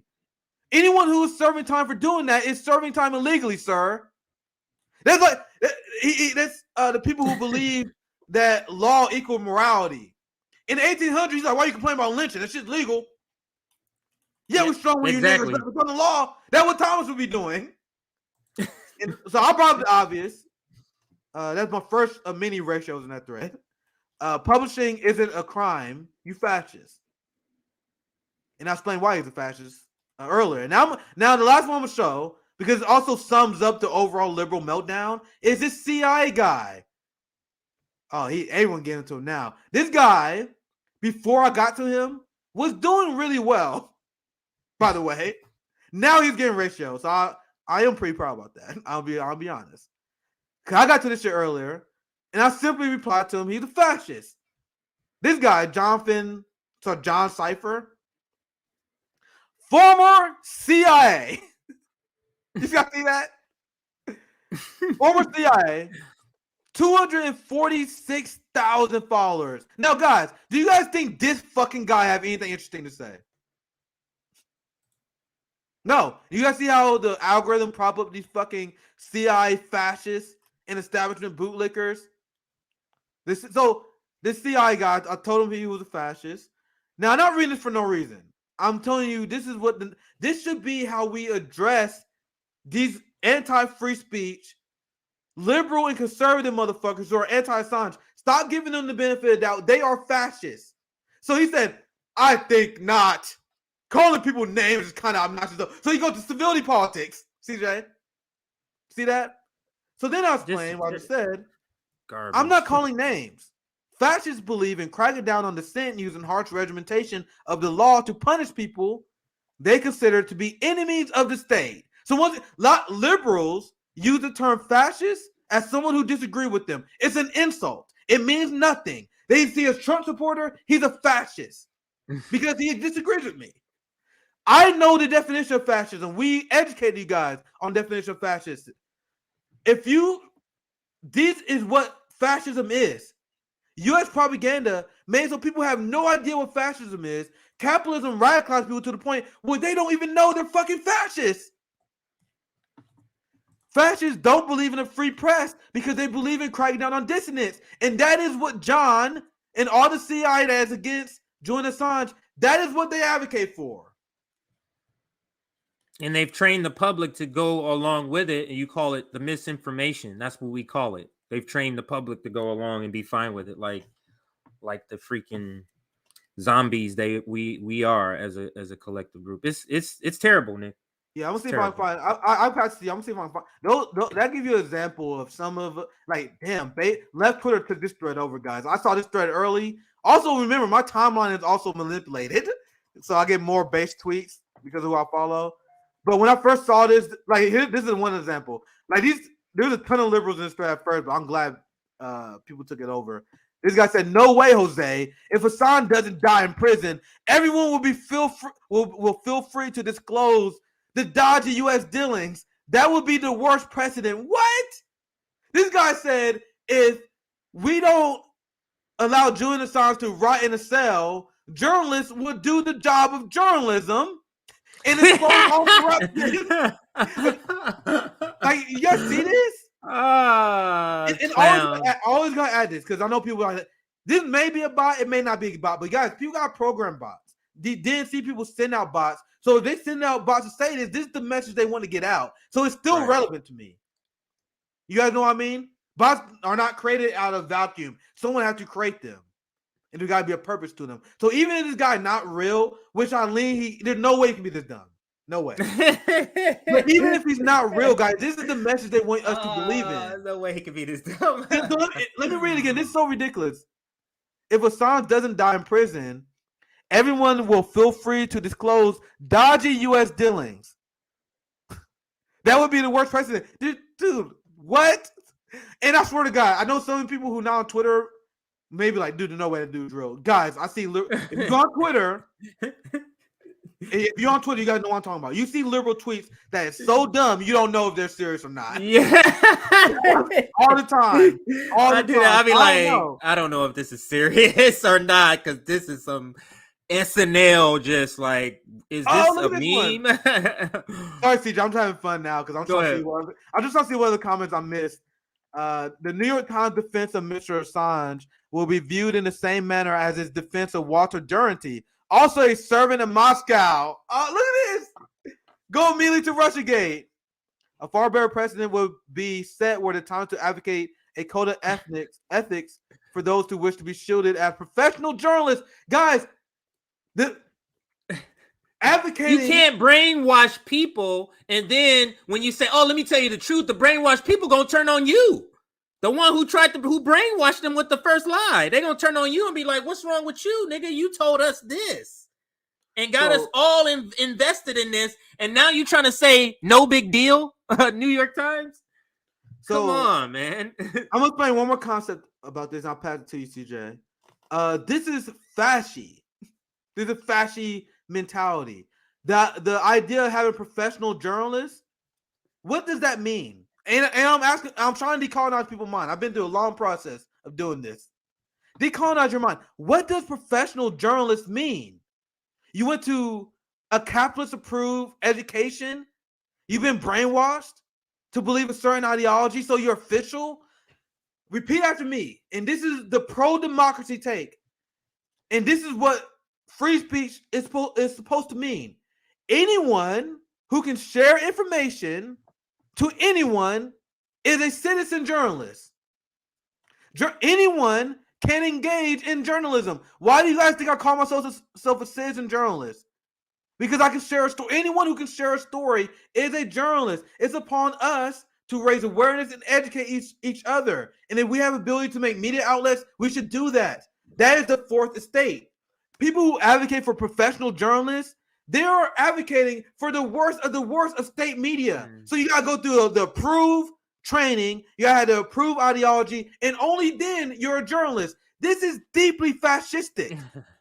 That's almost not journalism to me. It's almost not. It's getting to the point where doing it that route means you're not a journalist. Almost. It's not there yet, but it's almost getting there, because it's like you went through the process, and you got through the process because you decided to toe the line. You get what I'm saying? So you went there and got to where you are because you decided to do that. Yeah. I think is more of what it goes. That's why you see the massive censorship and corporate media hijacking the algorithms, because they hated the new era.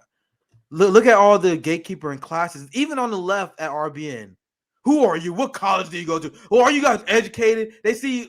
Remember when I went on the Hill, and I remember they was like, we're gonna have Nick on to talk about Venezuela, and I saw a reaction from the Bernie Sanders. They're like, Nick, oh my God, what is it? What is the credentials? You guys see how they use it as a classes divide, right? So remember, CJ, we gotta ask ourselves these questions. Who does the ideology serve? So if you believe that only certain people can be journalists, who does that serve? That serves the ruling class. We should believe anyone who shares a story, anyone can get on YouTube, any YouTube jackoff, anyone with 100 subscribers, anyone with 300 subscribers, 100,000 subscribers, we are all journalists. We got to decolonize our mind. Nick, so with this, CJ, I'll pass it right to you. Go ahead. I'm finished thought, and I'll pass it right to you. Guys, they use this logic to go after Julian Assange. So what they say, you're going to see a lot of liberal comments in that thread if you go through them. They say Julian Assange is not a journalist. Watch Fox News when they critique Julian Assange. They say Julian Assange is not a journalist. That's why we should go after him. We have to reject that, because they're saying that only a certain elite class are allowed to publish government secrets.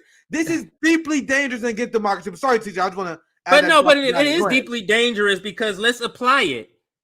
I could be wrong, but Herschel Walker went to college. He has a degree. Yeah. So he could be a journalist, and Nick can't in your world. Nick can't.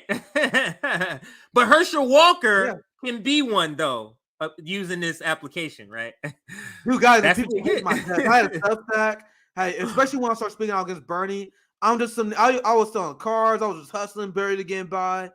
I was a college dropout. I got a very heavy Midwest accent. I'm not a natural public speaker. I actually had a speech impediment growing up. I'm not naturally refined. So when I started getting followers, bro, when people start watching there's so many of these elite educated haters, like the Ben Dixons out there, they just seething like, nigga, I went to journalism school. I can't get why the fuck is this nigga Nick, man? This nigga he's a grifter. He's just doing it for clicks. It's like, bro, I'm just telling stories, guys. And that's why, and I know I'm just talking shit at this point. And I emphasize this as a citizen journalist, there's heavy classism that is meant to serve the ruling class because they want to establish gatekeeping. Only the elite bourgeoisie, only the left professional managerial class are journalists. That's why I reject that wholeheartedly. If you're a YouTuber, you're a journalist. If you got Substack, you're a journalist. If you can share the story and hold the government accountable, you are a journalist that should be protected by the First Amendment and freedom of press principles. Period. But sorry, CJ, I've been ranting like a motherfucker. I told you, usually Monday, I usually got a lot of shit to say. It's a lot. It's a lot. We got to hold in over the weekend, but we can move to the next story. This is brief because we covered a lot. We covered a lot of it already in the intro. We didn't mean to, but that video was very triggering. So I'm gonna just kind of cover this tweet and kind of we'll talk about it a little bit. And Nick, the next story, I'm sure you have it set up because you tweeted about it. But Biden administration scrambles for $20 billion in Ukraine aid. I think that's our last. Yeah, that'll be our last story. I don't think we're gonna get. Maybe we not get to the other ones, but. And then I have the real story too set. So let's go through this one and the real story really quickly, and then we'll get to the Biden story. So the progressive strategy, we talked about it earlier. So when we cut these together, I'm gonna cut the intro along with this part, and I'll make it like one segment. Yeah. When we upload it, but this is what my take is, Nick, on, and I want to know what you think, and also if you think something's missing, tell me what we should add. But if I was a non-biased person from the outside, and hey, can you go examine American politics and tell us what you think about this group called the Progressive Democrats? Tell us what you think, and tell us without going to their website or hearing them speak. Just look at what they're doing and tell us, give us a list of what you think the progressive strategy is. Like, and that unbiased person, this is what I feel like the list will be. Sell your soul for a committee assignment.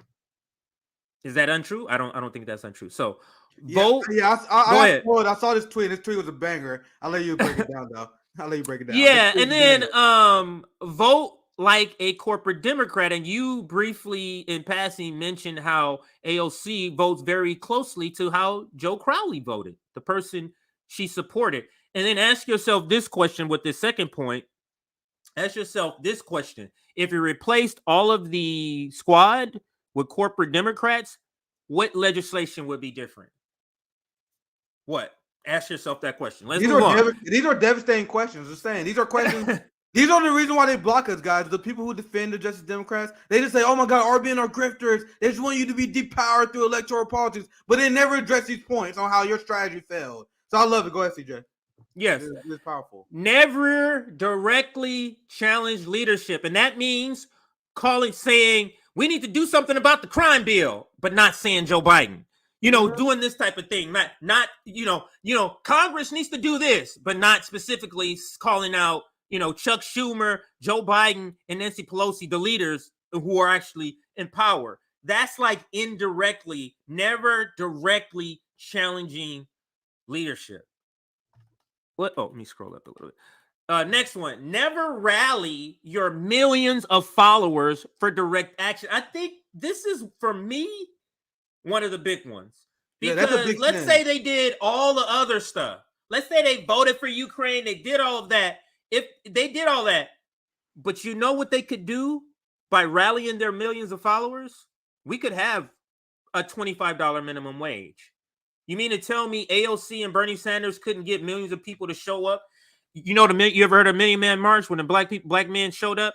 How about we have a million direct march in Washington D.C. at AOC and Bernie Sanders? So now never rallying their millions of followers for direct action. Go ahead, Nick.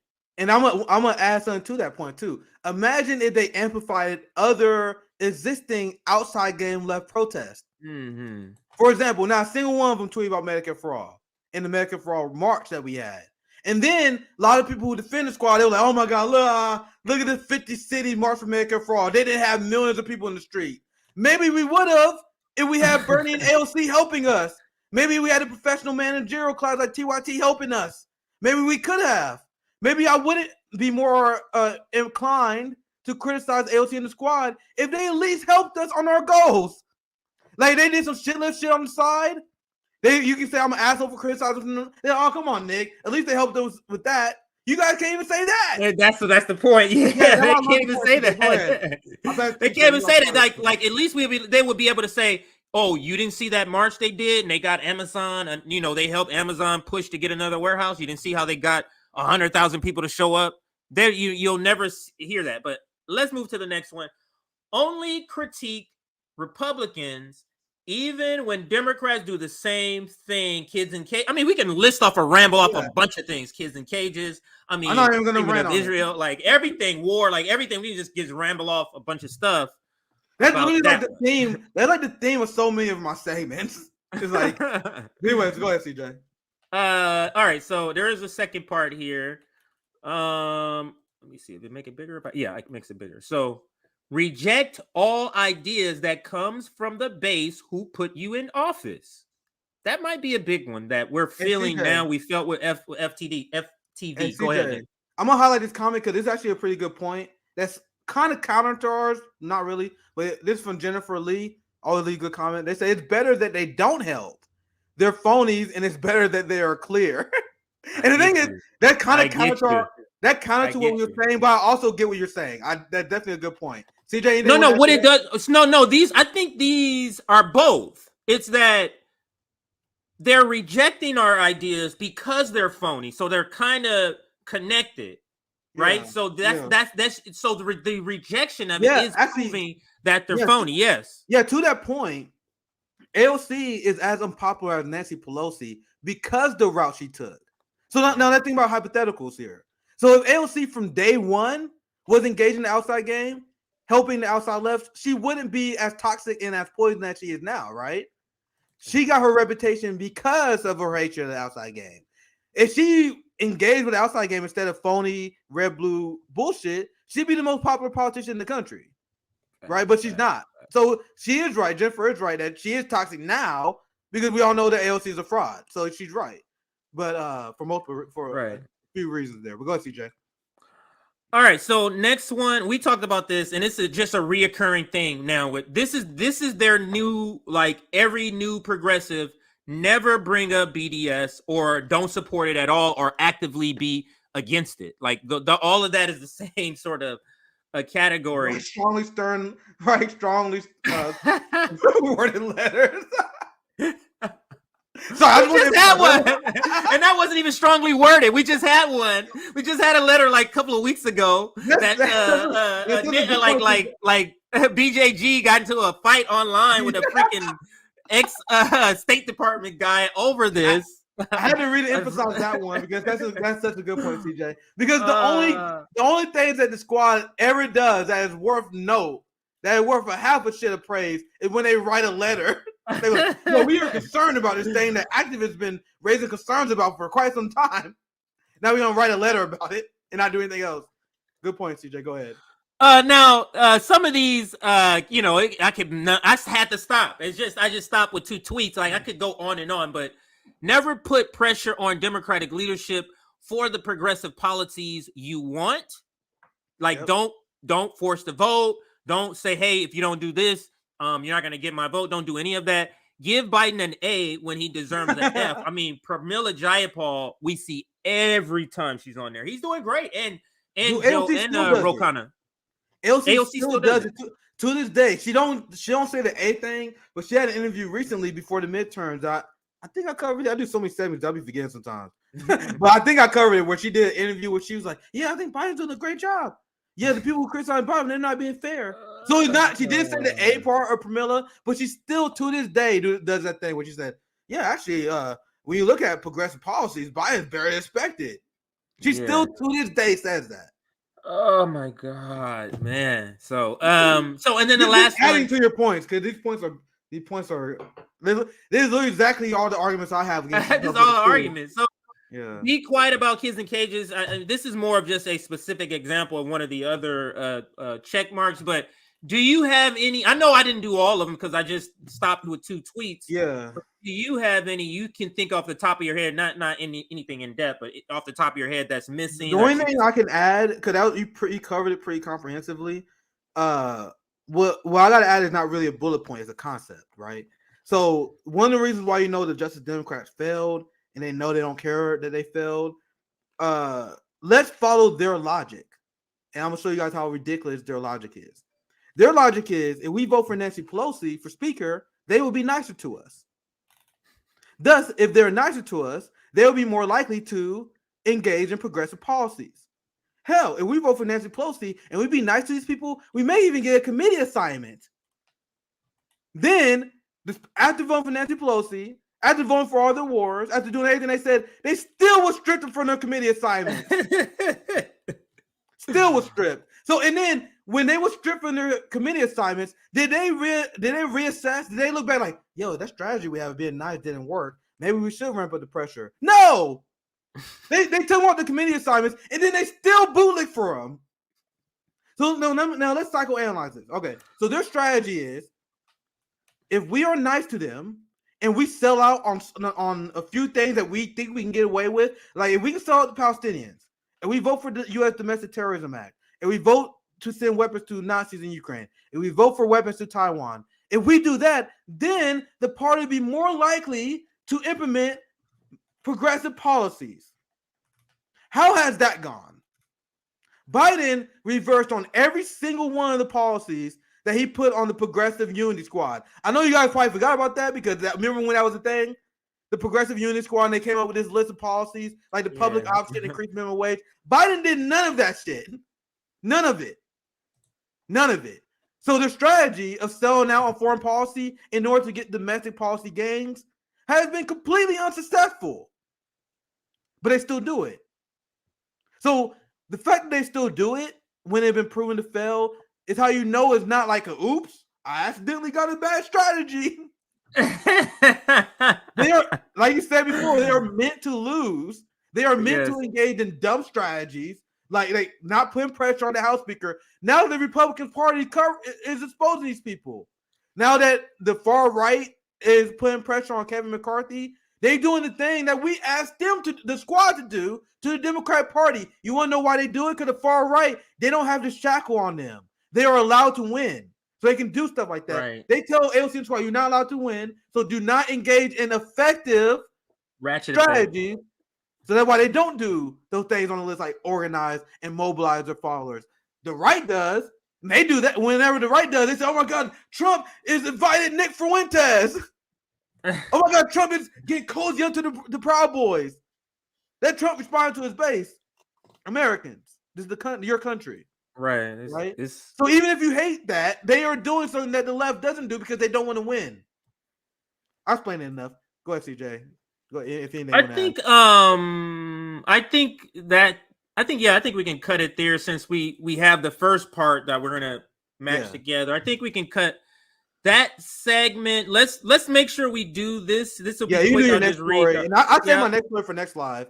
I'll probably let's make sure we do this rail strike because this is important. This is very important. I mean, a lot of news is very important, but this could potentially lead to a general, or it could be part of a general strike. Like if we got a industry like this to start, you can get other industries to join in. And I mean, there's bad news. We already know there's legislation where they can vote, they can do some legislation and pass it. They're already saying they're going to do that rail strike. So the only way that this could possibly go on is if it's a wildcat strike. But let's read a little bit of this article here. Biggest U.S. rail union digs in on paid sick time, raising threat of a strike. I'll read a little bit and then play the little video they have. Workers at the largest, let me make this bigger here. I got something to show you after this part too. I got something to show you. But go ahead. Workers at the largest U.S.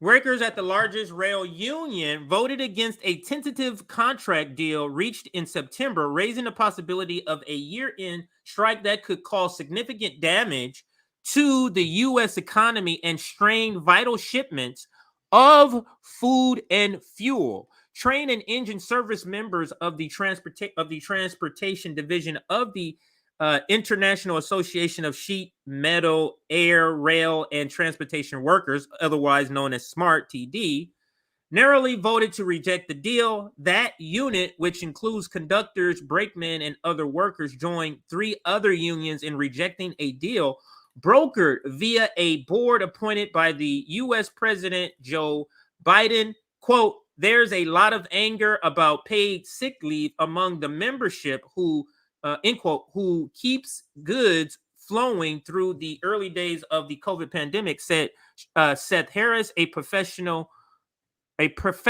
at Northwestern University. Labor unions have criticized the rail's sick leave and attendance policies and the lack of paid sick days for short-term illness. There are no paid sick days under the tentative deal. Unions asked for 15 paid sick days, and the railroad settled on one personal day. That's absolutely ridiculous. Go ahead. And remember how we was covering this at the time, and we were telling you guys the media was lying. The media was telling you guys this is a great deal. The Biden administration was gaslighting the people, trying to turn them against the workers, trying to make them look greedy if they turn down the deal. Meanwhile, they didn't even address any of the main concerns of the strikers. Oh, yeah. And it was to show how the United States is the most propagandized country. I watched segment after segment. We broke down a few where they didn't mention that. They said, "Oh my God, great news! The workers and the union bosses made a deal." So, CJ, if you lie by omission like that, if you're a casual watcher who not a politics nerd like me, you would see that headline. You think, "Oh, there must have been give and take there." Oh, workers must have got what they need. So they purposely leave that out as a lie by omission, so people can go away with the idea that they got something. Meanwhile, as we shared on social media, looking at the Telegram pages of the workers and stuff, they was upset, and that was being suppressed by the media on purpose. But go ahead, CJ. I'll show you guys on that thought later. Yeah, let me just read this last paragraph, and then you can share the screen. So because this is what another part of what's going on, the issue. So railroads have slashed labor. They've cut the amount of people on staff and other costs to bolster profits, and are fiercely opposed to adding paid sick time that would require them to hire more staff, more people. Those operators, which include Union Pacific, Berkshire Hathaway, which is what's the guy? Buffett. Buffett owns them. So Buffett is one of the rail people. BNSF and CSX say the contract deal has the most generous pay package in almost 50 years of national rail. Now, I'm going to end it here, but understand, Nick, you know how they can say this in 50 years if you don't pay somebody good? Exactly. You know what you can say about a slave? You're getting the best money, and you're paying them a nickel. You're getting the best money in 100 years. Like it's all in. Well, what is the starting point? You know. Well, what's the starting point? So go ahead. You want to add your part? The propaganda is so intense. You guys, all these stories I read about the rail strike and any strike. Once you see the propaganda they do, that you can't unsee it. So these are things I've been seeing for years now, and it's intense. You see it now in the framing that story. They always frame it as the workers are getting everything they wanted. Oh, the workers, they've been so uncompromising. Meanwhile, it's the exact opposite. It'd be workers like, come on, can we have basic worker rights? There was you had the railroad strike. They wasn't even asking for pay that much. They asked for vacation pay, and the media wasn't even bringing that up. So the media is unapologetically anti-worker, and the Biden administration is anti-worker. I had a conversation with some influencer a while ago. I'll ratio them because it was like, well, at least you guys are out. They was arguing that we were being too hard on Biden because he was like, well, at least the Democratic Party, even though he wanted to pretend leftist, he was like, well, at least they're pro-worker. I'm like, how? What? Biden at every step undermined union and labor, and he did it again at the rail strike. Now, let me show you guys those two things back to back here real quick. Where the media, this is another story I literally just found, CJ, because I was looking for something else. So I'm literally reacting to this now. I found it looking for another story. Look at the framing of this article, and look at the point of view that CNN always portrays. It said grave urgency. Over 400 business groups plead with Congress to prevent rail strike. The capitalist class are openly waging class war against workers who are being forced to work without vacation days. Like, can we emphasize how ridiculous this is? So if but the Democrats are pro-worker, but they're going to force this deal down their throats. The Democrats are going to do that, and along with the Republicans. Bipartisan shit. Go ahead, Nick. So why, if the capitalists actually cared about anything, this headline should be over 400 business groups put pressure on rail management to concede to workers' demands. You guys see what I did there? You guys see how the onus is always on the workers? So if you want this strike to end, let's say you're inconvenienced by this strike. If you want this strike to end, you tell management to concede. You guys see? You see how that works? Give them what they want. And not the other way around. So we can end it. America brainwashed people to think it's the other way around. This strike is inconvenient for society, so workers, shut the fuck up and take it. It should be the other way around. Decolonize your mind. This strike will harm our economy. This is so important. That means the workers have value, sir. A value that you guys are not paying. So what these business groups are saying, I'll pass to you, Caesar. I know I'll be ranting like a motherfucker today. But what these business groups are saying is, we don't care if they're paid their fair labor value or not. We want to keep the economy afloat. What should be happening in a functioning, non-brainwashed society, the pressure should be on the rail strike management to keep workers happy because they are crucial to your economy. Now it's ridiculous, last thought, because capitalists justify the idea of a quote-unquote burger flipper losing his labor value. They say, someone who feeds people, someone who's a fast food worker, a retail worker, yes, they deserve to have their labor value stolen because their work is not important. Now, I argue many times that is false. But let's argue the counter, because we can do it either way, CJ. We do this all the time. Let's say, so based on your premise, a worker should be paid more based on how valuable their work is. So based on your analysis, this worker is not important, so they should be paid more. Okay, using your logic, seeing how important the rail strike workers are, shouldn't they get every fucking thing they ask for? Yep. You guys see how they have it both ways? They say, oh, you poor motherfuckers, your work not important, so we're not going to pay you that much. And then people with important work ask for more pay. They say, oh my God, look at these selfish motherfuckers. It's almost like capitalism is about stealing your labor value.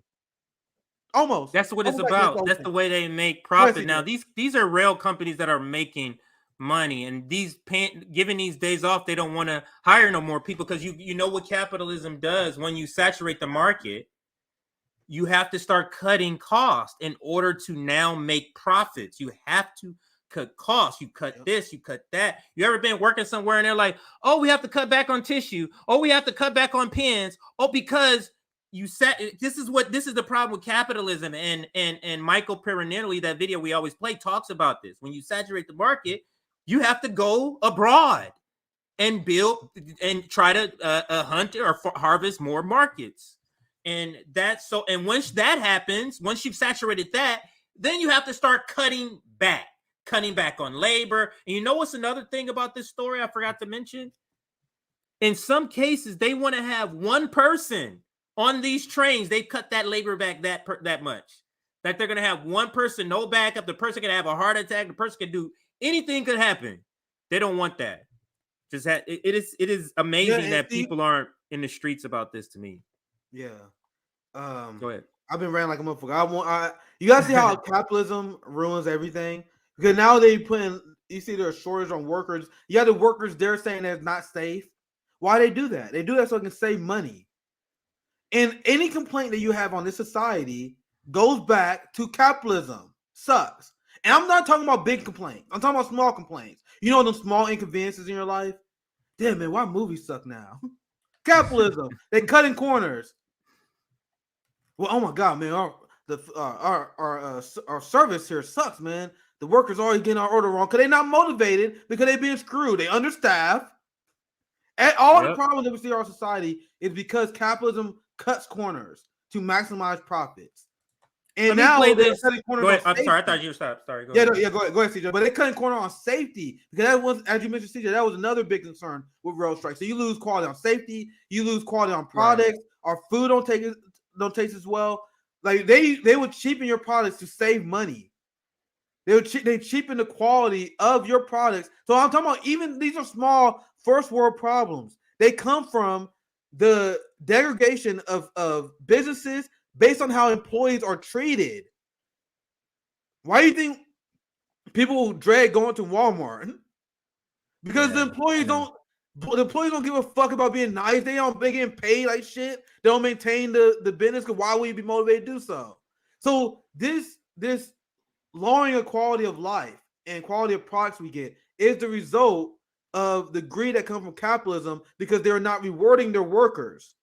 Anyway, I don't want to rant. There's a whole concept. No, that was great. We can end with this video. It's a case study. It's 43 seconds. They talk about the Amazon strike and the rail strike here, just striking. So let's listen. Well, Biden enjoyed his Christmas shopping here in Nantucket. Around the world, thousands of Amazon workers walked off the job, citing low pay and poor working conditions. These Amazon protests come with that massive railroad strike looming. Any shutdown of the railroad could be devastating to the economy. Trains move about a third of all goods in the country, including those toys. Here's the American Chemistry Council president and CEO. And our country literally cannot afford a shutdown of the rail network. This is an economic calamity waiting to happen, and it's something that's completely preventable. To me, this is so crystallizing how we can run this shit. You see them? All of that shit shuts down, motherfuckers. You capitalists, move the fuck out. You get what I'm saying? Like, if we could just get millions of people, man, God, these people are deathly afraid that they had to write into legislation, Nick, where they can force, and it's no other worker that this works for, just rail workers, because they are that pivotal to capital. Yeah, I hope that there's a wild. I hope the rank and file says, "Fuck you, leaders. We're doing this on our own." I hope that they're about that business like that.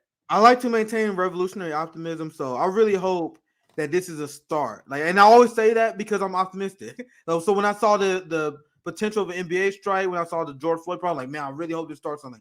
I really hope that this rail strike sends a message to other critical industry that, hey, we got some shit we need change and address in this country, and maybe we should unite as workers instead of fighting amongst each other over ridiculous culture war issues. Now, last thing I'm gonna share on this story is I'm gonna explain to you guys the concept I explained during what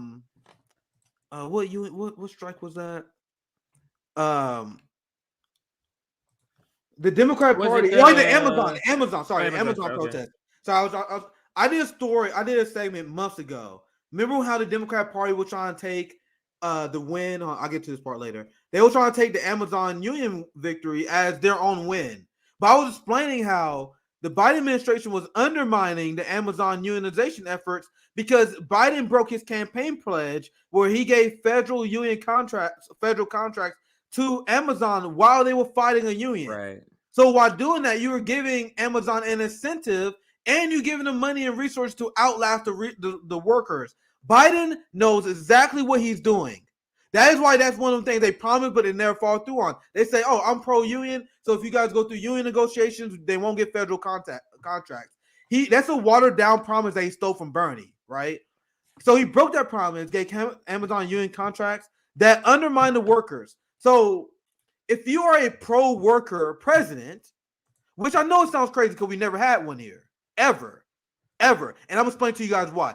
What will a pro-worker president do in this moment right now? Remember during the soft general strike where people wasn't working, they opted not to work during the pandemic?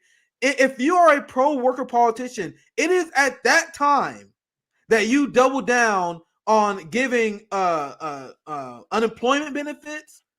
You address the needs of the working class through as much public policy as possible. That put pressure on the capitalist class to meet and exceed those demands, thus increasing the wages of the society. So now you have companies that are forced to pay more than unemployment.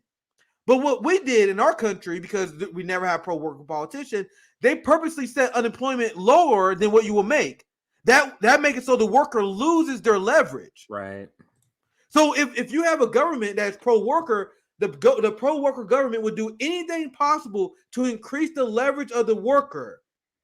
Do you guys understand what I'm saying here? So when Amazon is protesting against, so when Amazon is having their union fight, if you're pro-worker, you do things that will benefit the union workers, not Amazon. So when Biden gave them a federal contract, that is anti-worker. Now, why do I bring this up? Let's go back to the rail strike, right? Where there's a battle between management and union leaders who want to sell the workers out. The same with the Kellogg strike. So there's this tension between them, the leadership, and the workers. So the workers was upset when this quote-unquote tentative deal was made. So who was there to do a media tour to say this was a great deal? Joe Biden. Now, let's use our critical thinking skills. Why did Biden do that? Because the media was trying their best to put the onus on the worker, as I explained earlier. So they will say, oh my God, the workers are being unreasonable. This is a great deal. Why are they not taking it? Even though the deal did not meet any of their demands. Even though the deal did not meet any of their demands, the media was pretending it was a great deal to put pressure on the workers. And guess who was there to help them? Jim Crow Joe. I quoted this the day after I said, when I saw the deal wasn't made, and I said, this aged poorly. Actually, let's watch it. I didn't put the audio on, but it's only a minute. Let's play it. And I want you guys to understand the reason why Biden is doing this and pretending that this is over. This is done to put pressure on the workers. You guys understand? So let's play the video, and then we can analyze a little bit more afterwards. Here it is. Here's the video. Mr. President, you have just averted a nationwide railroad strike that would have been crippling to the economy. How did you do that? And what were those hours like in the negotiations? This is state media. Just lying. State media. Lying. I literally don't. I'm gonna keep my interruption short, but I don't know how people watch this now don't think this is state media. Oh, Joe Biden, tell the American people about your amazing accomplishment. Tell them how amazing you are, Mr. President. Oh my God, we love you. Isn't he great? Anyway, let's continue. Well, look, we brought business and labor together. One of the things that happens in negotiations, particularly if they've been elongated like these have, is people say and do things where their pride gets engaged as well. And it's awful hard to back off of some of these things. So what we did was just say, look, let's take a look. Let's take a look at what's happening. You have a good deal being made for labor. Their income is going to go up 24% over the next 5 years. You see how Biden, his job as president was to go on a media tour and sell the idea that this deal is good for workers. You guys see how he's playing his role on behalf of capital against labor? I'll let it continue because I want to keep my interruption short. They've worked out the healthcare piece. They worked out days off. And they're engaged as well. And it's awful hard to back off of something. Lying. What we did was just say, look, let's take a look. Let's take a look at what's happening. You have a good deal being made for labor. Their income is going to go up 24% over the next 5 years. They've worked out the healthcare piece. They worked out days off. They both sat down, in my view, and they were in the office today saying, well, we finally figured out this is fair on both sides. And it took that time to focus. And the alternative was just not thinkable. What do you mean? If, in fact, they'd gone on strike, the supply chains in this country would have come to a screeching halt. We would have seen a real economic crisis. This is why we got a general strike right here. They know. They know. They know. They know. They know. They are talking to each other. Remember, CJ? They're not talking to us. That's him. They're not talking to us. You got to squash this shit. We can't allow these strikes to spread. This is a fair deal. He's talking to capitalists. Yep. This is a fair deal. And lying, that whole thing was a lie. Everything. That was never a deal. That was entirely a lie. And you can look up the news. I mean, we just can't. You got it. You got it. Yeah. This was the old tweet, and then why I said this is why it's applied. This aged poorly. And remember when I said at the time we covered this, there was The boutique left was like, oh my God, they getting this deal done. Meanwhile, we was like, bro, this shit is not over. Yeah. We were one of the few people like, yeah, this shit is not over. And the reason why I got it saved, because I remember covering this video at the time, and I told you guys, I was ready for this tweet. I was ready. I was like, wait till. I literally went back, found it, because I told you guys at the time this was going to age poorly. It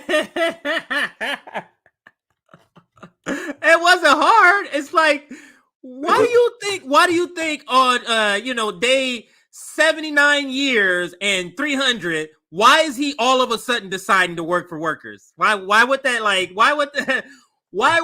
happen? It's so blatantly there's a absurd. lot of dumb leftists, the real dumb left, the majority report left, they literally will still believe that Biden's pro-labor. They will say, you hear this from the people all the time. They say, well, y'all know Republicans are bad. I know Democrats are bad too, but at least we got to vote for Democrats because at least they're pro-labor.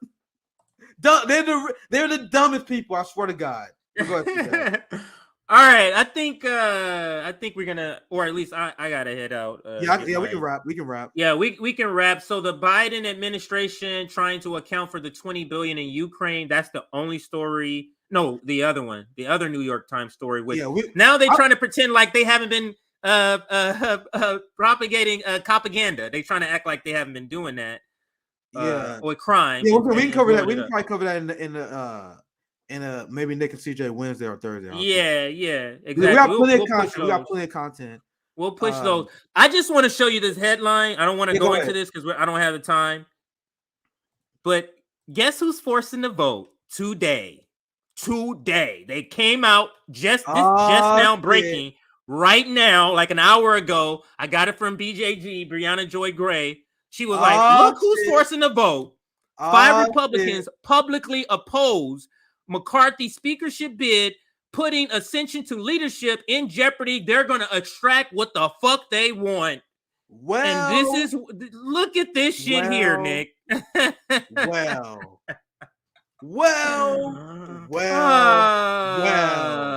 Almost like political pressure on leadership works. Oh man, I can't wait to stream. We got to really say this for our time. Yeah, we're gonna add that. We'll put that on to that stream too. That's a good teaser. We got to say that for the crew. But anyway, anything? What's going up? You want to make the announcement for Saturday now? Jimmy Dore joining on the Saturday show. Back with I'll tell you, I'm gonna have my guest on Saturday. So, Jimmy Dore will be joining us on Saturday. I have a few other guests I'm working on. I'll announce here very soon. I'm trying to get Glenn on. I'm gonna try to get him on to talk about Julian Assange as well. So we got a few guests I'm working on. Jimmy on Saturday, and I got a few more announcements. I'll wait for a few more days for that. But I'm gonna have quite a few guests that are gonna be coming on here soon. Misty, I'm trying to read Misty. I know Misty's easy to get, so Misty, if you watch, I'm gonna bring you on here soon as well. Probably Carlos gonna be back. I'm gonna bring a lot of people back. So anyway, CJ, I don't have any other. All right, nothing from me. We can just head on out. Make sure you guys support the Patreon if you enjoy the stream. It helps a lot. I'll give the announcements before I head out. All right, I'll do that part. I see you guys. Do that. Yeah. All right. So make sure you join our Substack. Make sure if you're watching this on replay and you just got here at the end, join our Substack so that you can get notifications when we go live, or we have clips. Sorry, had a brain freeze. Or when we have clips. The other thing, like the video on your way out. This was our subscribership during the stream. Join or subscribe to us. Share this video. Have your people subscribe. And now let's go ahead and play our outro video. And that outro video will be coming. I think I have it on my account. I think I do. Do I? Oh, I didn't click it yet. All right. I think this is it. Yeah. Wasn't that? Yeah, this one. I played that one yesterday, but I like it. So let's play it again. This is Black Panther and Young Patriots. I think I said White Patriots yesterday. Young Patriots closeout video. Here you go. Went to this community meeting with the Join organization. Panthers are here. Panthers are here. For uptown. Okay. We come here with our hearts open. You cats to supervise us, where we can be of help to you. What do you want in your community? What do you want here?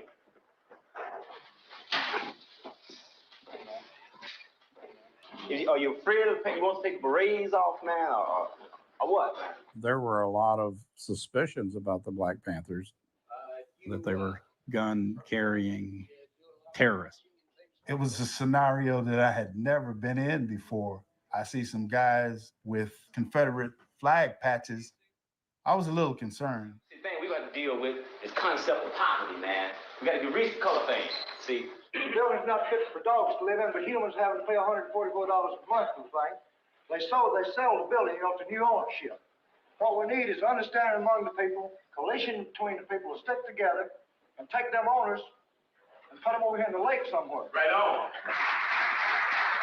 Once you realize, man, that your house is funky with rats and roaches, same way a black dude's house is, once you realize that your brother's been brutalized by the cops, the same way the west side and south side is, once you realize that you are paying taxes for the cops to whoop your ass, you're paying them, and you're paying them to kill you, and deal from there. The same things happen on the south Bob side. Lee turned out to be quite an organizer. And he says, yeah, my name is Bobby Lee, but my real name is Robert E. Lee. And we all laughed. We said, you got to be kidding me. Who's here that want to see this thing move? Right on. But the first thing we talk about now is how we're going to organize. Where are we going to organize? And, we're all going to get run out of here eventually. That was a good meeting. It was. It got everybody riled up.